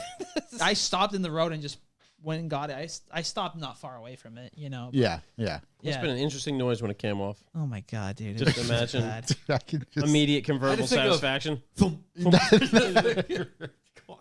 right, and you're just suddenly Literally. like, oh fuck, my eyes are watering. A lot of wind. I've had a lot of fun times with that car specifically. Oh my God. A lot of motors, a lot of bad tuning back in the day. Jesus Christ. What's something that you're taking away from working with Seamus? Are you learning a bit of the ins and outs of tuning a platform? Yeah, sometimes he's got a car on the dyno. He'll turn the fan on or something, and he's like in the car that's like, he's buried in this. Yeah, he's got the laptop right. and it's like, all right, turn the fan on, and I'm like, okay, and then he like explains something to me here and there, which I really enjoy. So my buddy's car just got a Haltech on a Miata Turbo BP4W, swapped NA6, and it's got a 1.8 now, and we put a Nexus S2 in it, tuned it, and I drove it home for him. We had a problem on the highway where it would if you really load the car up in fourth, fifth gear, it would overboost. So I called him because he was still there late night Wednesday in the shop, and I had my laptop with me. We figured it out, diagged it a little bit real quick, did some pulls, fixed it. It was just like the threshold for the overboost protection was too low, so we turned the boost controller off or something, and we figured it out. So it's like I've played with some ECU setups and stuff before. Yep. I understand it. Not in the Haltech side, a lot on the Megasquirt side and Tuner Studio and some Link stuff. I'm not a tuner by any means. I've never. Yeah, but But like I understand what's going on, and I always try to ask him questions and just explore because I'm really curious. I just want to know. Yeah. I just think about driving my FD and I'm like, yeah, there's a triangle spinning there and like the explosion happening and at what time and you also like Chinese throwing stars. Literally, yeah. Oil in the explosion. And if you understand it, I mean, me personally, if I understand it, I feel more comfortable in it and aware of like, okay, this could happen, but it, here's the cycle of things I could check for the issue. Right. And I've always liked to know and dive into and learn about stuff that people are scared of. Mm-hmm. One big thing is wiring, right? Mm-hmm. So we do a lot of custom stuff there. And in the last year, I've learned so much for him. It's just truly amazing. And I'm very fortunate to know. And just now I'm a lot more comfortable with it. How to build little mini sub harnesses and whatever, and hopefully get to like big engine harnesses and custom stuff. But yeah, it's been really, really good.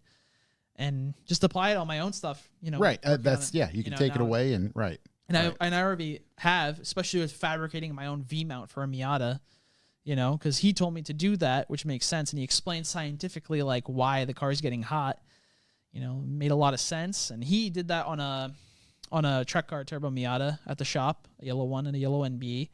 And I had some of the parts laying around that I got from various marketplace finds. And it's an FD radiator in the Miata. Yep. And I just used those parts and made my own stuff, and it's fully custom and it works so well. It's amazing. It's great. Yeah. Something you can apply in real world. And it looks sick. Yeah, it does. It looks really cool. I like making one-off stuff very custom, and people ask me about like, oh, what's this? And spreading the information. I want people that are building cars to not like do better because you suck, like do better because I want you to know and want you to learn as well. Which is the exact opposite from a lot of people, because a lot of people just want to gatekeep stuff. Especially in the RX-7 world. Oh my God. It's like, how do I do this? Well, figure it out. Like, yeah. Like, no, why don't you tell me and have more people have success stories? Right. What is it going to matter if you here, try this. What is it going to matter if you share that information? Right. Exactly. It's literally like not going to. That was Mark IV kid wheel specs. That's what, I picture. You say RX-7 or FD, I say, Volkswagen across the board for a lot of stuff. Those guys were such chos. They would like potato peeler the tire specs off. Yep. Right. So you couldn't copy. Yeah. Yeah. Meanwhile, everybody's running 205s or 225s, whatever. It's embarrassing. Rough time. All right. You're going to drift the FD. I have to. I just want to, because again, anyone currently drifting FD like at Lock City? There was some red left-hand drive one that I guess I've never seen them. Jordan told me they used to come there, here, there, had a lot of mechanical problems, I believe, or just running poorly. So, no, a lot of FCs, which I love FCs. Mm-hmm. Yeah. Honestly, that's another car I would get, but it's just like the same car, just older. Yeah. But I just like those cars a lot. So, but no FDs, drifting at Lock City. No FD's drifting a lot, especially with the rotary. Yeah. So I want to be that guy. I can't say I've ever seen one in person. I want you to be that guy. Yeah, that's why I put the Nice Style banner already on my car. Now it's like an obligation. Yeah. What do you have to do to prepare the car? Just simple cut knuckle kit probably in the front, two-way, suspension setup, put a bucket seat in it, that's it. Yeah, that's all it needs. It's all right. Yeah, two-way do. Yeah. Because it's got a Torsen right now. I think it would work really well because that Torsen might work well because it's a Type 1 instead of a Type 2, which I think was 96 and up for all the other FDs and especially the Miatas, which unlock very easily on transition. The Type 1 locks pretty freaking well. It's just a different design of Torsen, I believe. Yeah. So that's a Type 1 in that car. Does it lock and stay locked? Yeah, it depends on the throttle. Okay. If you completely let off, they usually open. Yep. But it's very tricky. It's like I could try it, but again, it's like if I go to the track and do one lap and it sucks, well, I wasted a whole day and another entry fee. And I'm gonna do it again. It's like the whole thing. We can apply that to everything: building cars, time, everything. Yeah. Time's very valuable. So I don't know. Probably just put 2.8 and call it a day. Yeah. What's left for you this year, car wise? Anything? Just maintain stuff and keep thrashing. Currently, I guess the drift car is perfectly fine. Everything's set up well. It's going good. Just little stuff here and there. Sometimes I forget how I have a lot of cars. I have 8 cars. Oh, jeez. What, 1 FD and 7 Miatas? No. Okay. I have two red Mazda Speeds. One's been apart for 5 years in a garage hiding. I need to put that car together, potentially sell it. I have an NA Miata with a cage in it that I got that I need to put a motor in it. It's a fully caged car, like a race car, but I just don't have a desire to drive it on the track and race it, so I was just like probably just put it together and get rid of it. Mm-hmm. I have another. How many Miatas do I have? I think 4. Yeah, 4 or 5. Mm-hmm. Probably 4. I don't. One's under recover and I forget about it, so it's really nice. I have that FD. I bought another FD that's crashed. Eventually, I'll fix it. And then I have WRX wagon for a daily. Okay. Like a winter daily. Bug-eye wagon. And then I have another wagon. That's a Bug-eye wagon. I really like... dude, I've only owned like Subarus and Mazdas. Okay. It's like I really like to stick to what I know and like. Yeah. But it's also bad because I want to venture out. But it just costs more money. For sure. In most cases, especially when, if you think about drifting or building a chassis pertaining to that, it gets... Because I like everything. I'm not like super biased to one thing. I do like everything to a certain degree. It's just really hard. Yeah. I get it. I like E36s. Man, they got to be done right. They have to have the bumpers on them. They have no bumpers. I don't like them. He's so excited. So excited over there. You are welcome to hang out. It was great talking to you.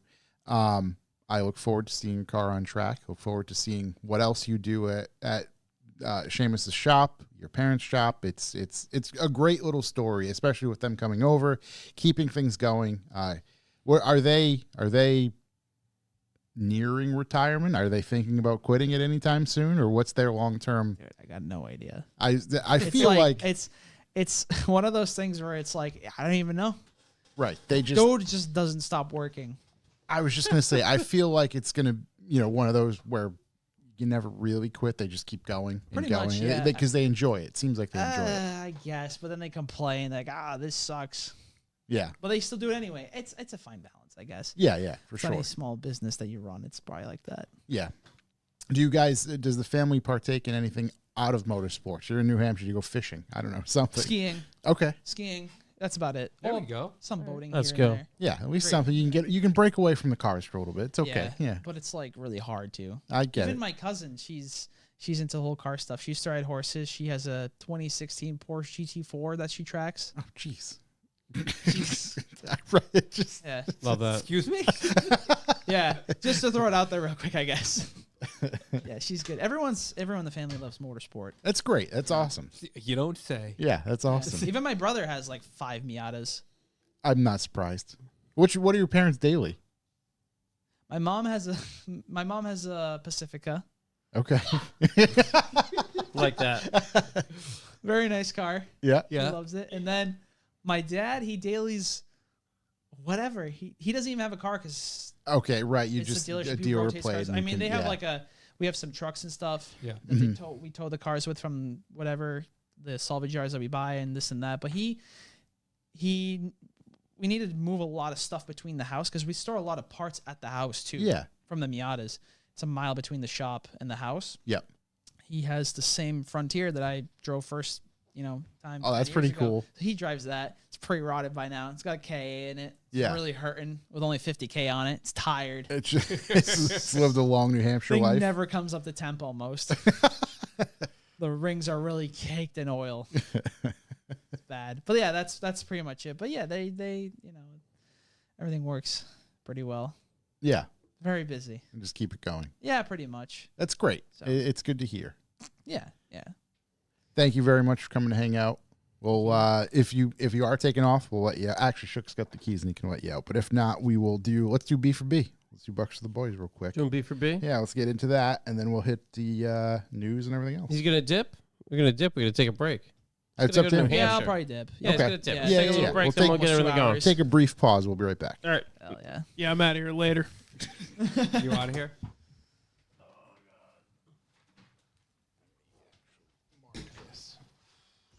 Jesus, so you're telling me I can just put a Mazda speed engine in my car and be done? I love this. Nah, dude. They're the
Hello, everyone. How are you?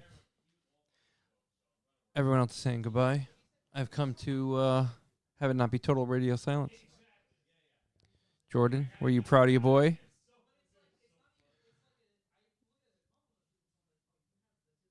I think he did your Night Style crew pretty proud. Well educated, well spoken, interesting fella. I don't think Jordan's there anymore. I think we lost him forever. Oh, see, there. Jordan's back. I think we just have a mega delay. He definitely is the best.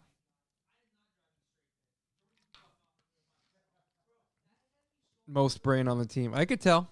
Does everyone look to him as like a guiding light for information? A little bit of Miata know-how. Seems like he's like the kind of the entire Miata form just in one brain. Well, what are you doing under your car? Get off from under your car, Jordan. What are we doing? Come on.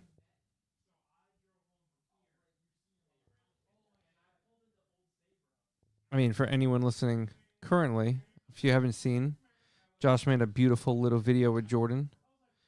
They're driving to 7-Eleven. It was nighttime. It was raining. I was at home in my jammies, so I didn't come hang out. But it was a wonderful little video.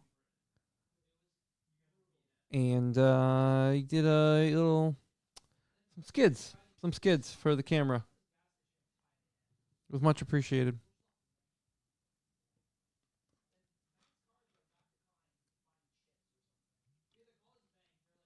No, he did not tell me about any guy who smashed into any poles in any parking.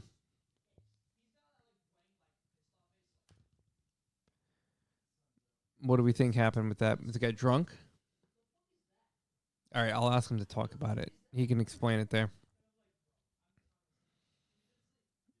Is there anyone else in the chat right now? Or is it just Jordan? I think it's just Jordan. We're down to one. Jordan, what are you currently working on your car? Are you taking the supercharger off? Maybe. Possibly.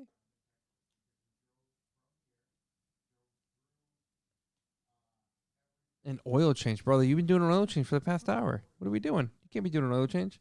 Oh, TD's is here. He's playing Minecraft. TD's. Redacted track. Is this is this night style go street style? Is that what's going on? Street styles? TD's, I don't know anything about Minecraft. How do you kidnap some pandas?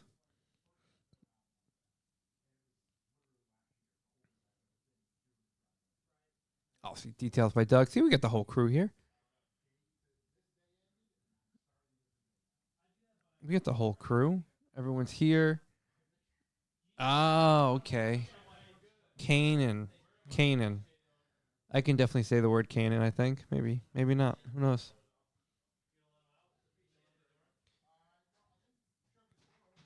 I didn't open it. I relocked it. Have a seat. I'm not savage, dude. I locked the door. Have a seat. Got it. There you go. Having a conversation with the chat. What are they saying? Anything cool? Are you talking about No, talking about Jordan. Jordan said Josh has a story to tell us about when they were filming the video. What up, chat? TD, something about kidnapping pandas. Love that. My ears don't fit in these fucking things. For real? Your ears He has don't a fit? small head. It's all domed up over here. You got big ears? Well, yeah. They're stretchied. They don't. They're very uncomfortable because I have like glass ones in. You currently look like an old ball sack. Yeah, those match your butt plug, dude. I don't have a good comeback for you right now. Plugged up. Let me stew on that. I got you Your good. mom. I got you good the other day. Yeah, that made me laugh. Yeah, I got you good. I was driving. I read. I was like, ha! I was laughing while typing it. I was like, "This is." I can see you. I got it. I can see you snickering. You're like, Guys, it's my look at time. This is gonna be good. Your wife was like, "What are you laughing about?" No, I was alone. Fortunately, yeah, I was alone. So fortunately, you really got to enjoy. We it always look so like a psychopath when like you're looking at your phone, like laughing, cackling. Yeah. Oh, what? Just laughing by yourself? Yeah, in the car? you tend to look kind of insane. Yeah, Corey in the group chat over there roasting your boy.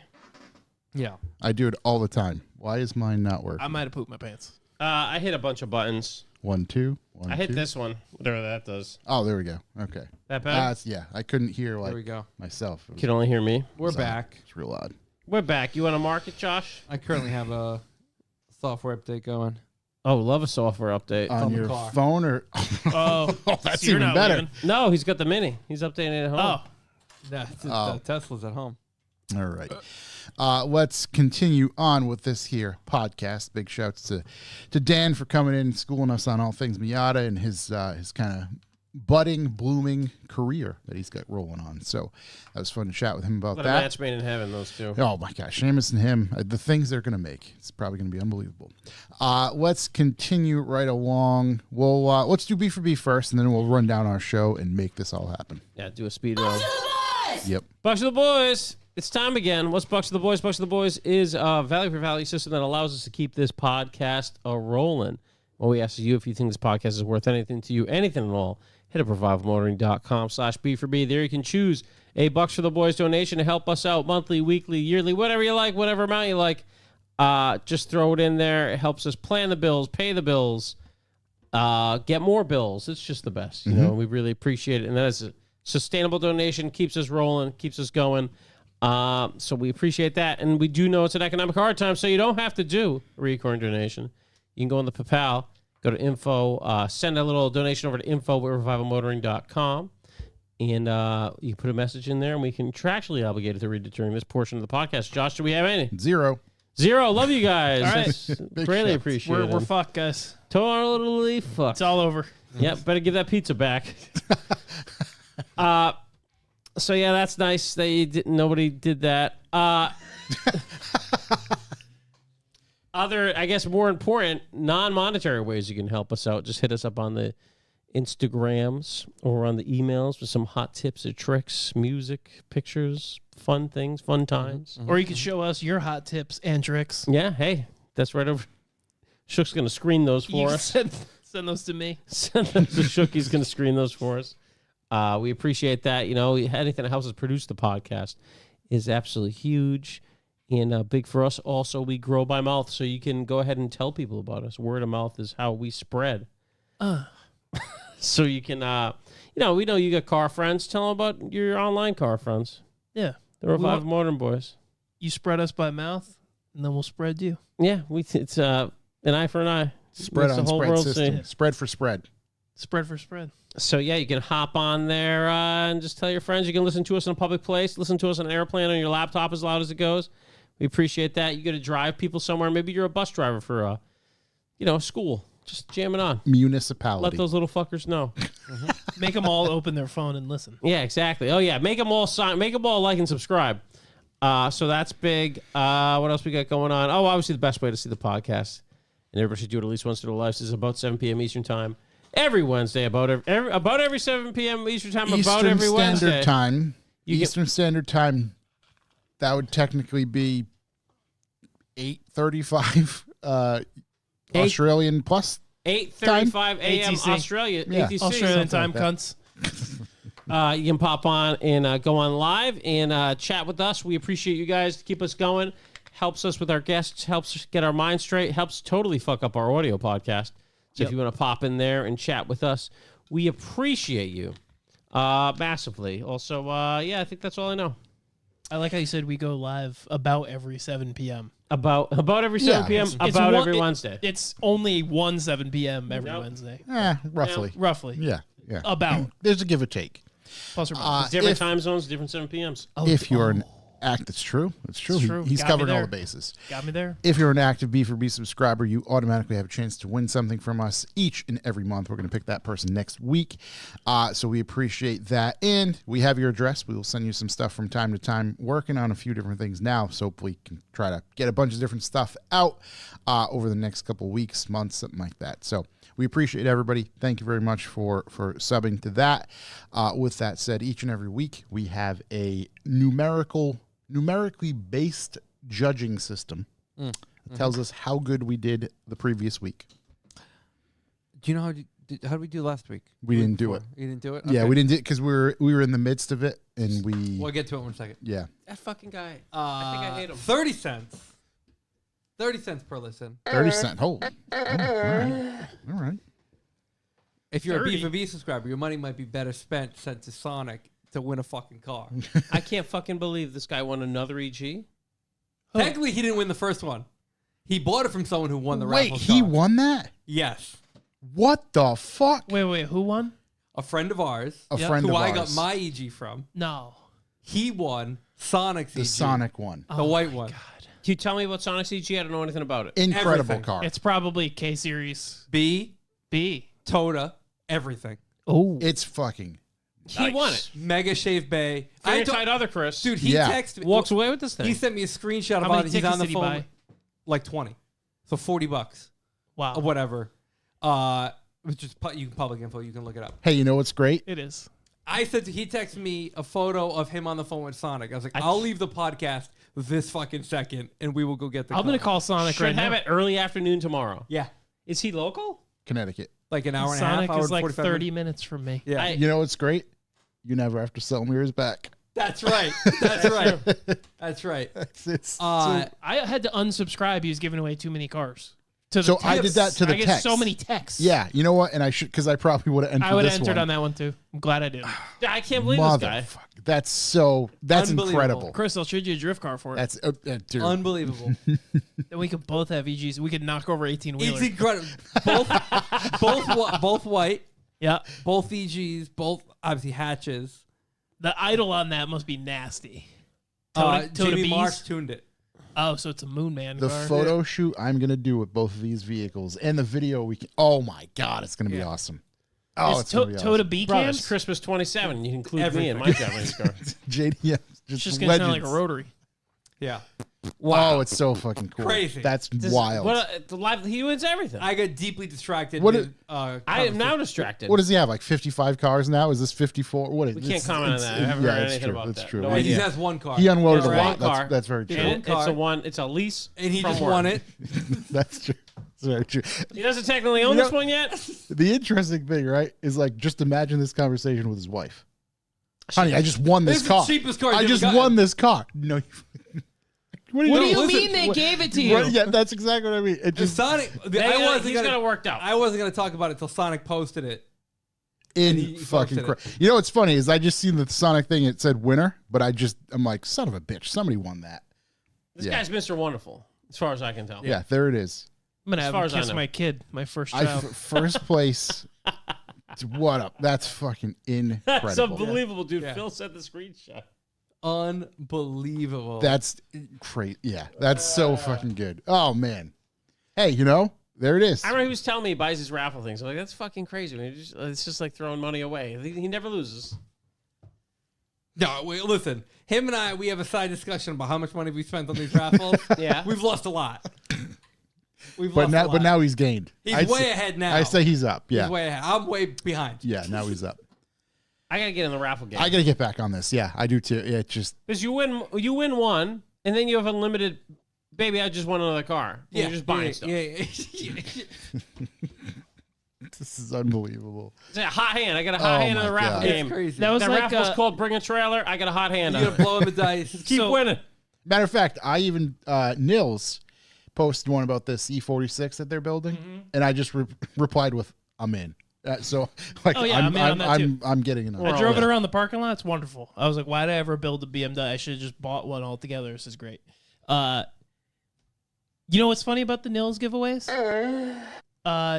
He never does a test in the parameters. He always does like a made up test. RJ did a fucking test in the parameters, and I won the fucking test. So mathematically, he fucked me. So if you're listening, RJ, fuck you. Honestly, God. All right, thanks. The nicest guy we know, RJ. Yeah. No, fuck him. Yeah. Anyway, terrible. All right. Terrible guy. It's like there's many things I whole could say. user base. He broke one of my ratchets too. Actually, I broke his ratchet, but he put his lug nut on too tight, and I broke my ratchet trying to get it off. Is it a lifetime warranty ratchet? It is, and they're sending me the repair parts for it. Tecton, right? Tecton. Tecton, whatever. Tecton, my dad's guy. a big fan of Tecton. It's good stuff. We need a Tecton sponsorship if you're listening, Tecton. Tecton gear wrench. We're open to whatever. We will. You can put your tools in our hand. Yeah, Harbor Freight. We'll grab your tool. Love Harbor Craftsman Freight. guy, dude. Whatever. Never had a ratchet break. It doesn't matter. Callbacks. Corey, you were away last week, but you got to do something pretty cool. Yeah, Corey, what did you do? prior to that, I still haven't gotten to talk about it yet, but I got my car back thanks to Shook from Nils. Oof. Let me tell you. You want to talk about professionalism? What a pro. Nils, Accurate Auto Fab, right? Mm-hmm. Drop the car off at the desired time. The vehicle is there. It is assessed. It is repaired.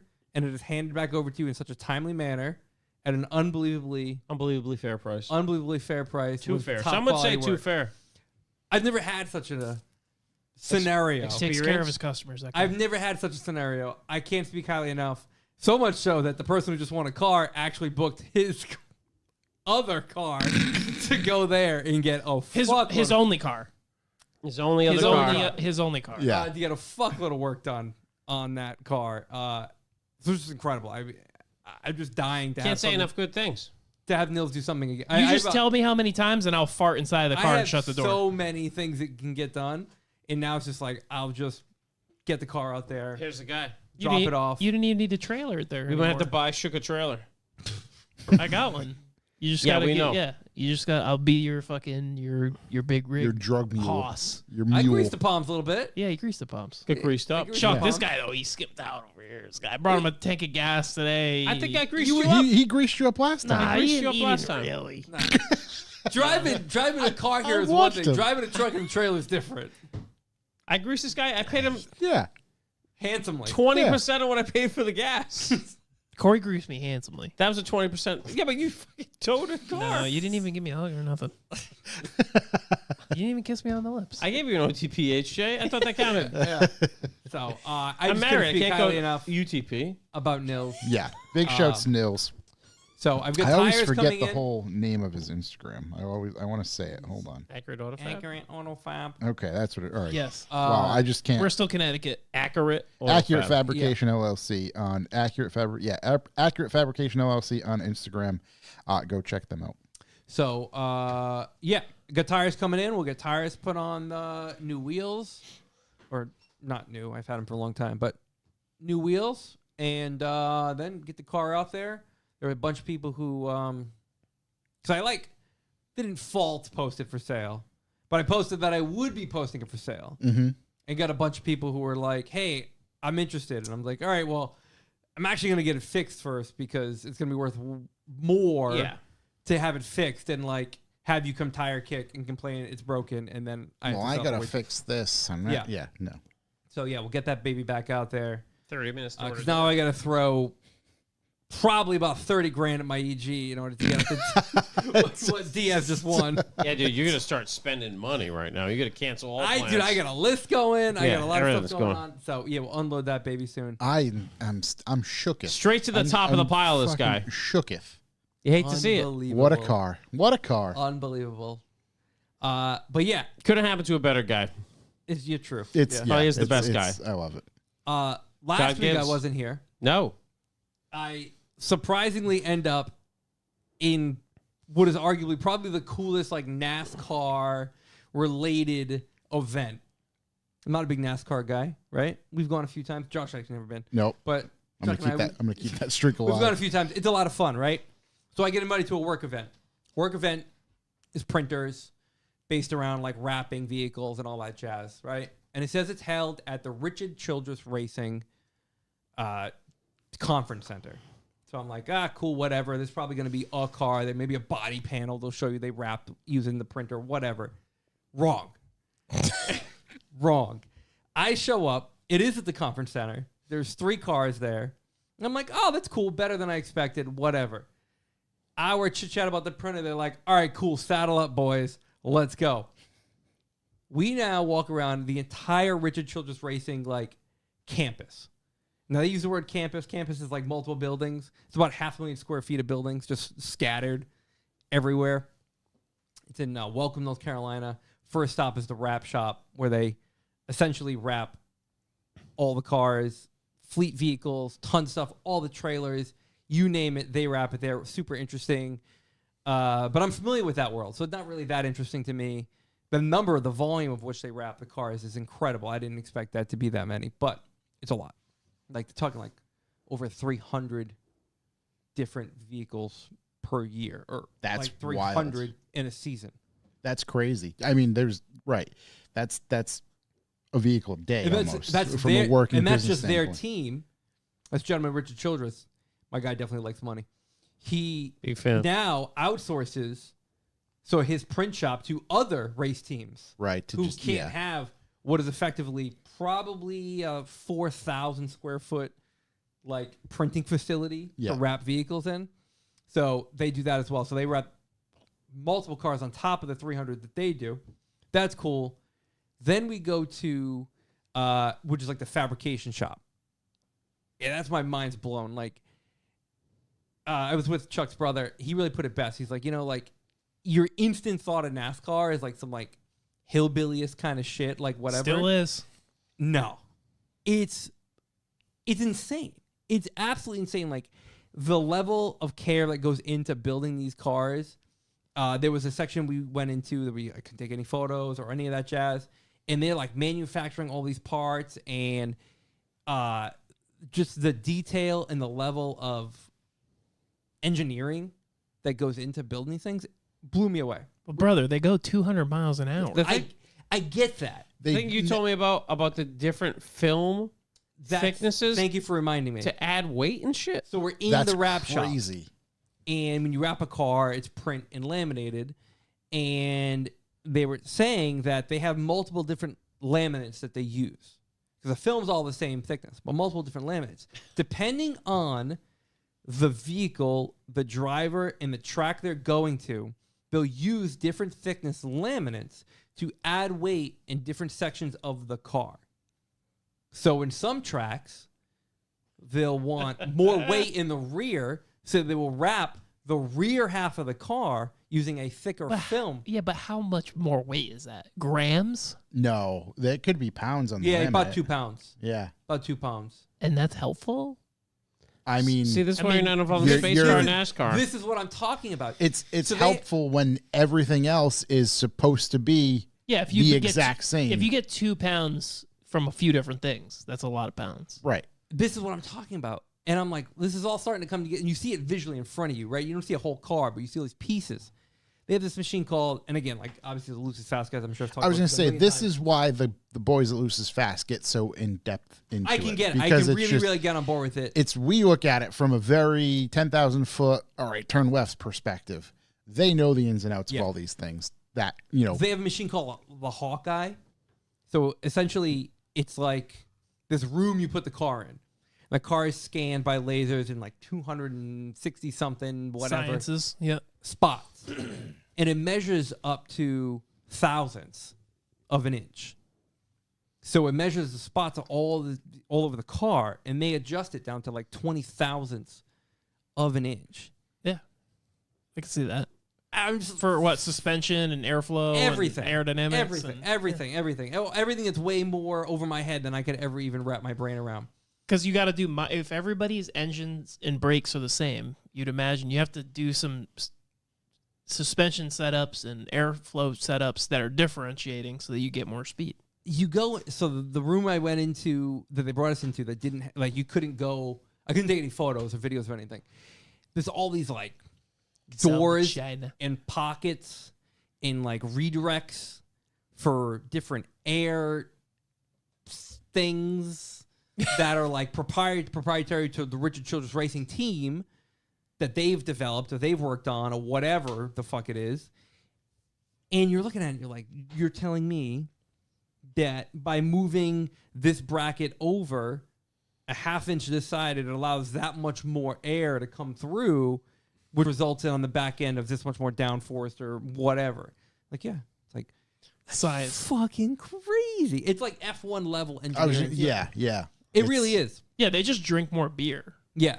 That's the difference. Maybe. I don't know, because next stop was the pit stop team. Oh yeah, they're fast. That's a team of studs. Those are.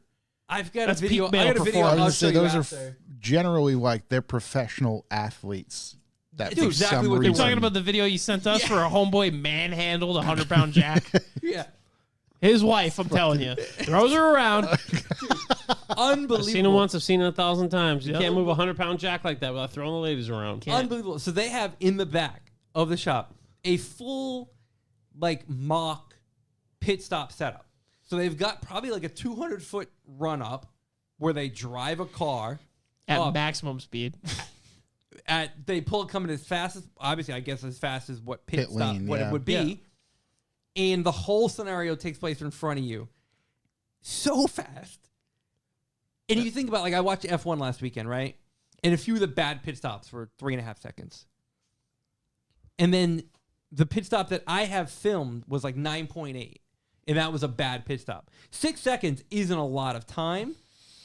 And you think about the amount of guys doing the pit stop during the NASCAR stop versus the amount of guys doing it during the F1. Oh, yeah. The gap isn't that big. Because, in the video, there's one guy that operates the jack. And he's big, too. Not one in the front, not one in the back. He's going to jack up the car, help swap the tire. Which he does fantastically. Drop the jack, run around, jack up the car, help swap the tire. It's fucking madman. By physical appearances, it makes sense. Yeah. That guy is a brick shit house. Apparently, he was just the largest of the brick shit houses. Everybody, the whole team was brick shit houses. Hold on. That was B team. Oh, okay. That was B team trying to get on A team. Yeah, B for biceps. Homeboy could have curled that jack, that's bro. crazy. That was B team trying to get on to A team. So they go to the events, and apparently they're like backups.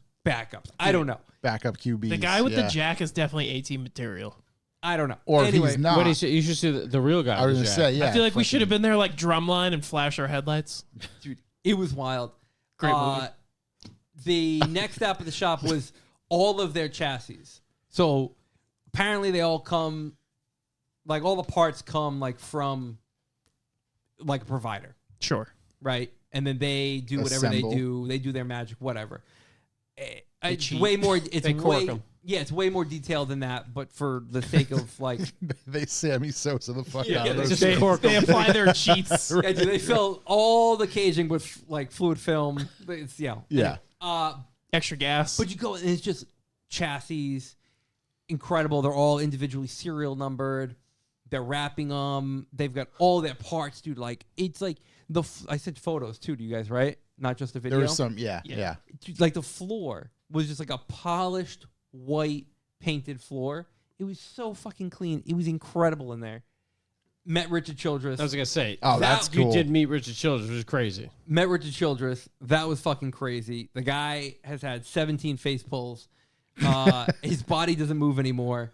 He did a nice little, hey, how's everyone doing? Shook hands, took photos, whatever. Talked to us a little bit and said that he's in an afternoon full of shooting Winchesters and drinking whiskey. You love that. Love that. That took place in the middle of the Richard Childress Racing Museum, surrounded by, I'm sure, a ton of incredible cars that were all pointed out to me that I can't recall any of. Dale what they were. Earnhardt. Yeah, well, A lot of Dale. But as far as like, this is the one from the Right. Coca-Cola Which one's 600. from what? Yeah. This one's from the Coca-Cola 600. Look, it still has the Coca-Cola confetti stuck to it from the champagne. Love that. And it's like, oh, this one's from this, and this one's from that, and this one's got the lucky penny glued on the fucking dashboard. I'm like, I don't know what any of this means, but it's so cool. Yeah. This is all lore you don't understand. You're like, and then the last stop was their photo booth room, where I guess they do all like their press photos, and it was about the size of Katie's shop next door, painted white floor walls with like the ramp walls so you can't see the transition. Yeah, that's cool. With an I-beam on top with a huge, Josh, what's that box lamp called? Chimera. A Chimera. The gigantic softbox. Gigantic, like twice the size of a car. Huge. Every man's dream. Huge. Sound like a soft box. I just go. That's permanently in the spank bag right there. That's fucking. It's a light I think about Daily. What are you thinking about? That gigantic soft box, baby. Just the things I could do with that. It was fucking an incredible day. It was definitely one of the coolest car-related things. Even though I wasn't there for the car part of it, it turned into mainly just a car thing. It was fucking unbelievable. Great work day. It's a great work day. What a day. Unbelievable. Also, North Carolina rocks. Everybody I know that goes there says that. Undoubtedly. Yeah, everyone's nice. Yeah. Everything is clean. You know, like way different than around here. Way different. Yeah, it was just a good time. But bridges stay up. Honestly, bridges up, streets clean.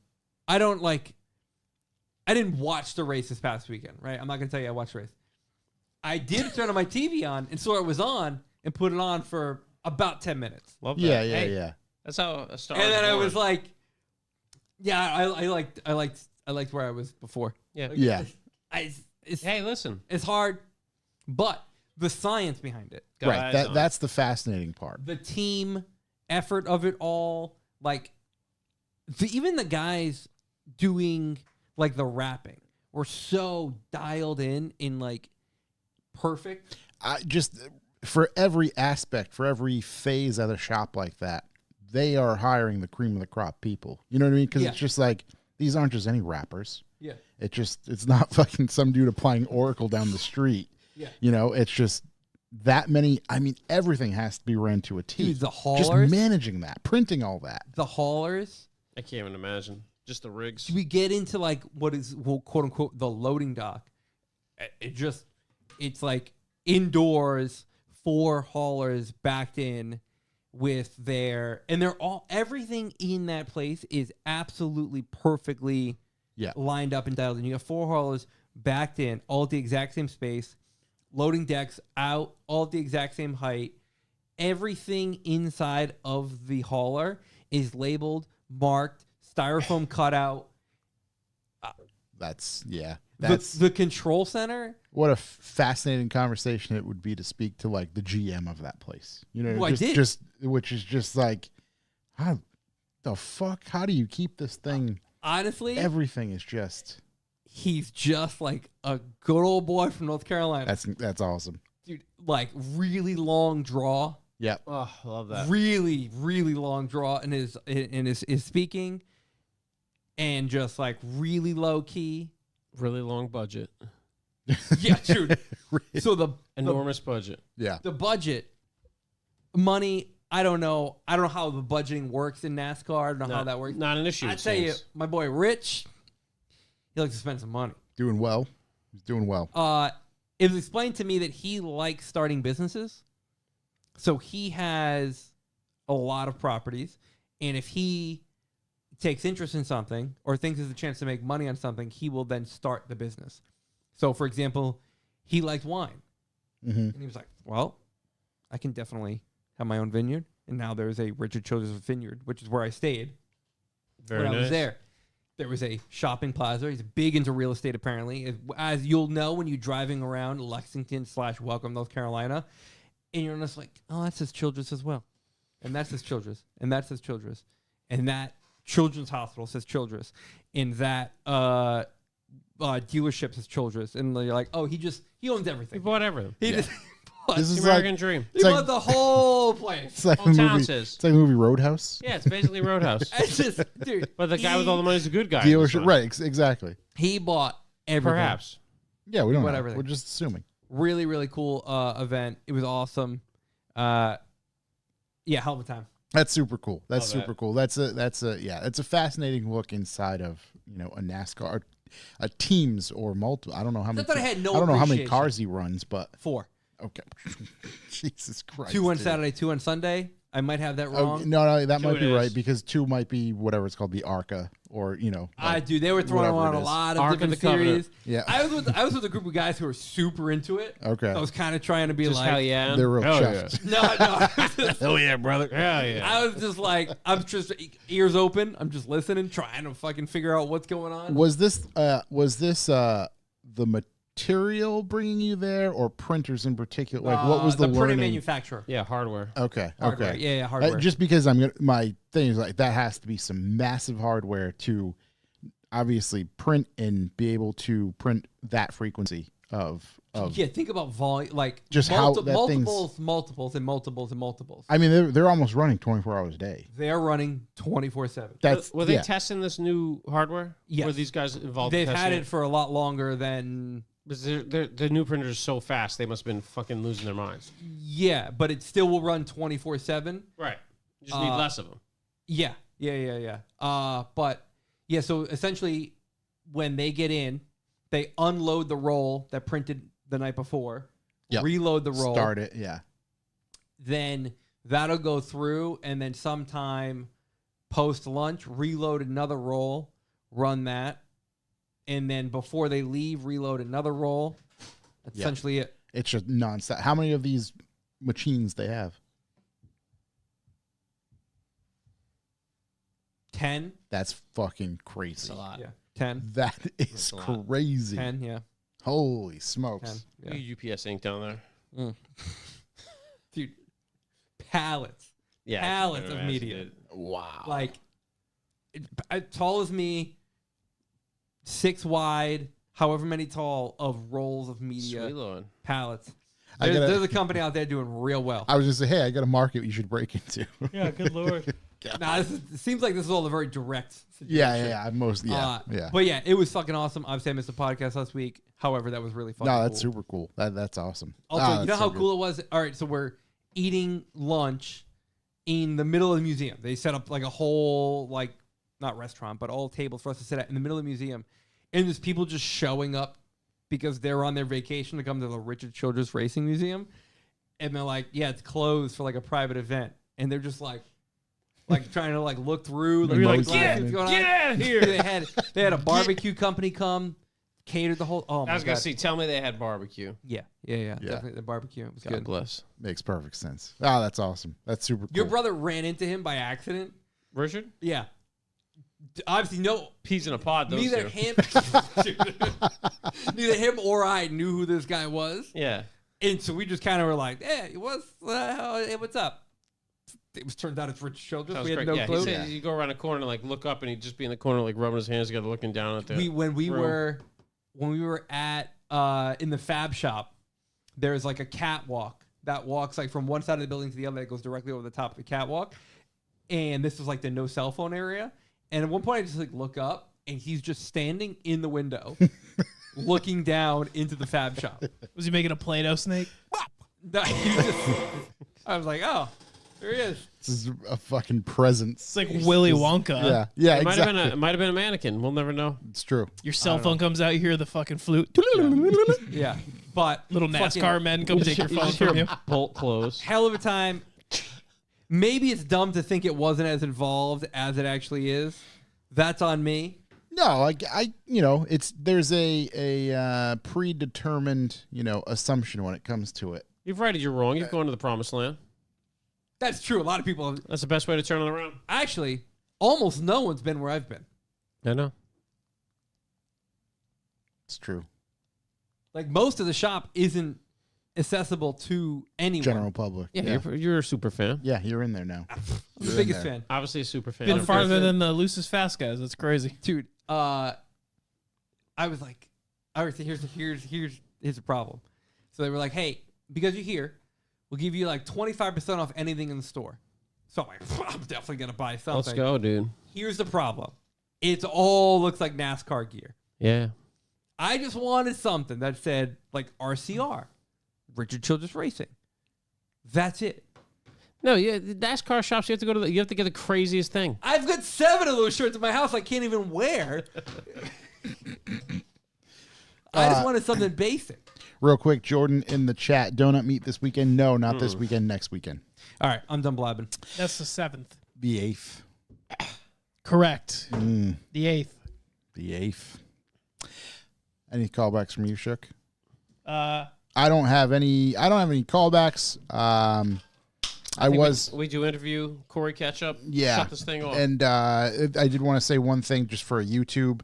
I watched James Dean is putting out some absolutely incredible content. James The Dean, driver? the drifter, the driver. yeah, okay. Don't get He's not on YouTube. The other could guy, be putting he is, but incredible content either way. I'd imagine. hey, right? either James Dean, Either you're going to one. get your money's worth. Yeah. Incredibly talented in both fields. Yeah. Unbelievable guys. Both sure. top of the field. You know how old it must be for him to hear that? You know how much work the other James Dean puts in?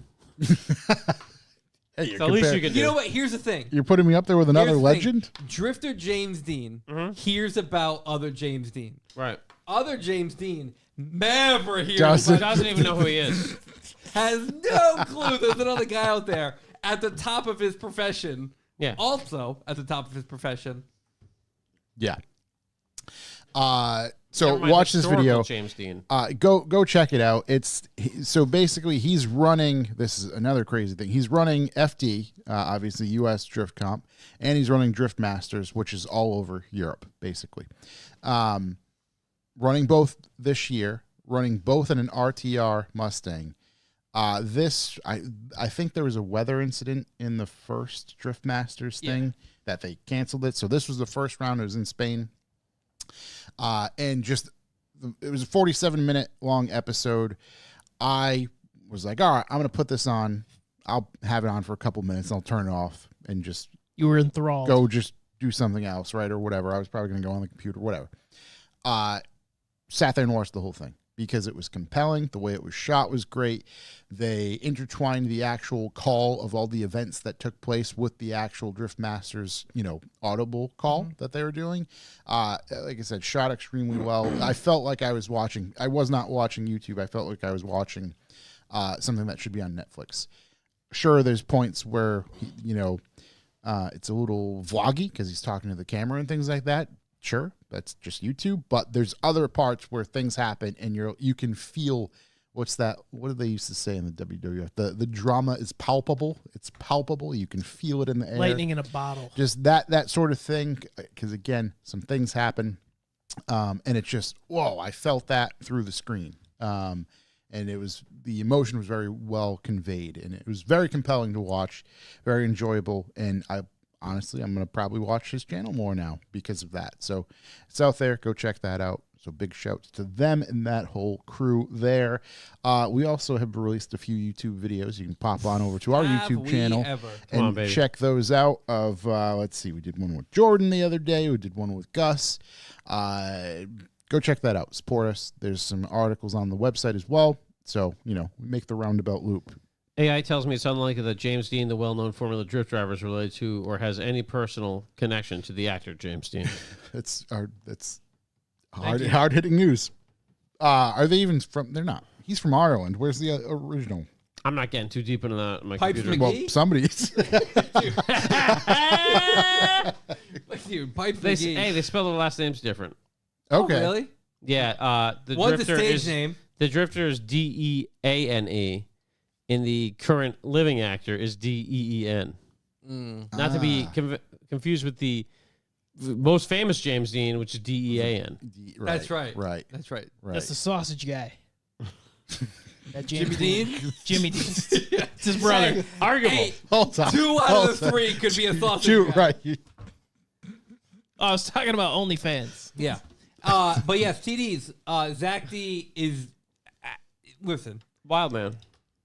Absolutely. Not just Zach. Wildest man. Zach's one thing, right? It's his car. He's driving. He has to, yeah. Kevin. He's really the sufferer. Right. Kevin. Those videos of him trying to sleep, I don't even want to call it sleeping. Existing in that space. Crazy. Have I met Kevin? I don't think I have met Kevin. Apparently he's very tall. He is. He's a big guy. Yeah. Apparently he's very Tall tall. guy. Yeah. That car is Josh, how big is that car? Honestly, it's pretty... I was comfortable in it. All right. I was very comfortable in it. Josh, However, real tall guy. I'm about probably a foot shorter than Kevin, I'd imagine, or close to it. So, it looked height-wise, uncomfortable for him. It looked plenty comfortable. For Imagine a steel box. I mean, so the one thing I thought is I'm like, this poor guy's neck. He's fucking his chin is like hitting his belly button as they go over bumps. Hey, buy a neck pillow. Did you buy a neck pillow? You're on the road. Buy a neck pillow. Pop on the side. Maybe just to fucking not have that creak in your neck. Hey, next time, there may be a reason. But anyway, yeah. Shout out next to time Zach those D. guys run a motorcycle mandem across the country that Zach builds. So, Zach and Kevin did make it across the United States on Route 66. Connecticut to Santa Monica. In California. Currently, matter of fact, Zach leaves tomorrow, and he will be here next week. So he will be physically here next week to discuss that trip. It's a good thing there's absolutely no automotive news lately. I mean, there's some, but does it matter more? We can talk about it next week. Yeah, none of it. We don't have to go it's too deep. Super compelling. Honestly. There's only one good one. We'll just push it to next week. It'll be fun. Next week, talking to Zach. Yeah. Gonna have no interest in it then. Oh, this is my second plea to put up the jackets on the website. Got that in here. Okay. I have not done that yet. Team jackets. It's Columbia. It's good. Jack would be a good time to put up there. It's now 80 degrees every day. So we might have missed our window, but perfect. Yeah, they'll stay up there until winter. Prepare for next year. You can start paying for it now. We did have one person purchase a embroidered RM Laurel's logo T-shirt. Oh, I thought you were gonna say What was hat. her name? I was gonna say I'm wearing it. Schmet Blown. No. He was the one who was like, I need this. I need it. He's one of the many who was like, I need this. I need this. I need this. Nope. It was. I'll give him a break right now because he's not in the hey, country. they're there. It's easy. I thought you were going to say Laurel's hat, and I was going to say, I got bad news for you. You should check the name on the order. I am him. It was me. He is me. I only have one callback. I said we were looking for a car. Britt bought a car. Would you? Oh, that's yes. right. Oh, man. The E46. We love it. Super clean. One of you has a reliable car now. I know. Lowish miles. Yeah. What's convertible? 107,000.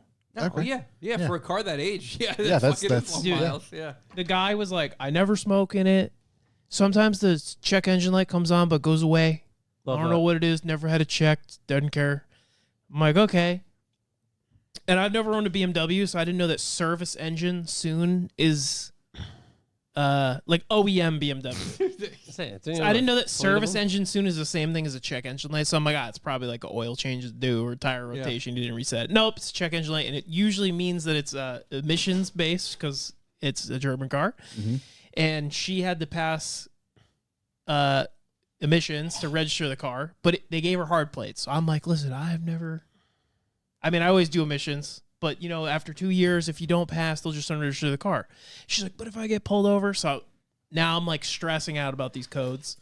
And it was one for the thermostat and one for the fuel evap purge solenoid. Literally, I unplugged them and I plugged them back in. There you go. No Reset. code. Drove 50 miles, went to get the fucking check engine light checked. The emissions done. Passed with flying colors. Next day, lights came back on. We're good to go, baby. When wheeled in the diff. So I know she's been driving it. And she's like, oh, like I want to lower it now. I want to get wheels. I'm like, oh, so you're understanding. You're gonna fuck that thing up just like Daddy does. So now I'm waiting for her to be like, I want a 6-speed swap it, and I'm just gonna be pissed because I tried to get her to get manual, and I know she wants auto, and I was like, all right, whatever, let's get auto, that's fine. But I feel like I'm gonna be doing a 6-speed swap. Is that an M50 car? No, M54, yeah. Oh, she's gonna just play around with it a little bit. Like, why is it so much faster than yours? So it's a 330. Yeah, basically, it's a 330. We almost got a 325. I'm like, how much do you value horsepower? I'm like, do you want 180 wheel horsepower? Do you even know what that feels like? I don't know. You had a Civic before, so it's going to be way better than that. Or do you want the 240 horsepower? You know what I'm saying? Come on. So, not a question. She obviously wanted to go fast. When you want to go spring, fast. you can sprung. Dude, that thing's pretty peppy. I really like it. And now I feel stupid for not owning one. It's a great car. Well, technically you do. No, I don't even want to say that. By osmosis. I'm afraid to drive it. Like, I drove it to work a couple days. Yeah, I think it'd be best if you stayed so fucking far away. Yeah, if I total that car, you'll never see me again. I'll be dead. I'm not talking about totaling it. It's just anytime you touch anything. Yeah. Yeah, you never know with me, really. Were you driving when those check engine lights came on? Yeah, dude. No, she was. Okay. It was Keon. She's like, what the fuck is this? I was like, That just means it's working. Do the E46 have the color system? So, like, service engine light comes in 3 different colors. Oh, yellow, orange, red. It's yellow. Oh, yellow is like, don't worry about it. Not even important. Orange is like, next time you stop, look at it. Red is turn it off immediately. Here's a problem. To me, they all look the same. Yeah, that's bad. Can't tell the difference. So it's perfect. They should make it blink. Yeah, no. Oh, it's blinking. It's been good. I ordered some liquid moly for it from FCP. You know, basic shit. But yeah, Shorty wants to lower it, so I don't know, dude. She became a car girl overnight. She went from I don't give a fuck. E46 is a tight car, though. I know. Very tight. But she went from I don't give a fuck about cars at all. What color's the interior? Black. Tight. Mm-hmm. Black leather, which is awesome. She was convertible, right? Yeah, and the auto top works. Let's go. So it's just fucking class, baby. Nothing but class. Dude, wait till that breaks. I don't even want to know, dude. I looked up. I was looking at the parts on FCP. I had to scroll through them. Yeah, I was like, So we'll find a hard top. If that breaks, we'll make it manual. Yeah. But it was just funny to me the speed at which it went from I don't really give a fuck about cars to she locks a car when we're going to get dinner one night. She turns around and looked at it. I said, "Did you just look at your car while you're walking away?" She's like, "Yeah, so I bought it. It's mine." Yeah. Next day, I think I kind of want to lower it. Absolutely. Next day, I like these wheels. She sends me three wheels. HRE.com. Just some classics. Also, Rotiform has some fucking bangers now. I don't know if you guys have looked at their 3-piece wheels in the last. We don't talk about Rotiform anymore. Yeah. Oh, well. Alterman.com. Alterman. What's that? You can check those wheels out. It's the new hotness. Oh, I see what you're saying. They'll fix you up real quick. So if you had to guess what 2 of her favorite 3 wheels were, and think definitely expensive, like over $3,000. LMs. Yep. TEs? You gonna just yep. TEs on there? Tees go wild on it. That's That's a play. dude. But of course, she was like, "I like both of these styles." I'm like, "Good, those." Yeah. I hit her with the. Oh yeah, those cost more than the car. I was like, "Yeah, those are only $800." She was like, "Oh, sick, let's buy them right A now." I was wheel. like, "A wheel." She was like, "Oh, Used to cost $800 a wheel. That's appalled." Thanks, Joe what I Byron. can picture. Is just I think like it's $1,000 for a set of four. Not bad. That's I think One. like 1,300 a corner now. When I told her yeah. one, she just like slowly turned and looked at me. I was like, "Oh no, mine are not that much money." oh, mine, mine were basically They gave them to free. me. I just won this car. That's, baby, great news! I won all those wheels I've had. Anything else before we part ways? Yeah, we got to get out of here. Yeah, I I'm think it's excited to time. talk to Zach. If you got E46 parts for sale, let me know. Hit the man up. Yeah, Got man's that. looking for TEs. Big shouts to everybody in chat. That was a fun episode to talk with Dan. So go check him out. We'll try to post some clips from Corey's adventure, maybe steal some clips from Dan's karting adventures, and we can put those up on the old Instagram. But we will see you next week. That's all I got. I don't even It's have gonna be a great my show. little thing up here. Like, comment, subscribe. What the hell? Jordan sent me that. Obliterate the like Don't button. like it. Comment away. Subscribe, Smash please. that like button. Share. Go check out Micro Maidens. Micro Maidens. I told them if they come to Mass, I'll go. Oh, so you were in on this? Yeah. Wait, is this a drift group? Yeah. No, it's, yeah, kinda. Yeah, it's for drifters. They are I had small a people. feeling. Yeah, I had a for feeling it grifters. was something. Sassy and Cassie. It's a grift group. Is this a wrestling The world's organization? only miniature burlesque show. This is right up Jordan's alley. Yeah. That is going to do it for us, ladies and gentlemen. Go to revivalmotoring.com where you can subscribe to the B for B. Hit up our website to pick up some merch, or you can even support us by going to PayPal, info@revivalmotoring.com. If you are listening to this, we will be back next week. That week, we will have a donut meet. So just to put that out there, if you want to try to plan a little bit and partake in one of the events, it's going to be June 8th at our facility here in East Providence, Rhode Island. You need some information, hit us up, and we will gladly share that with you. That's all I got. Peace out. Thanks for listening, guys. Later.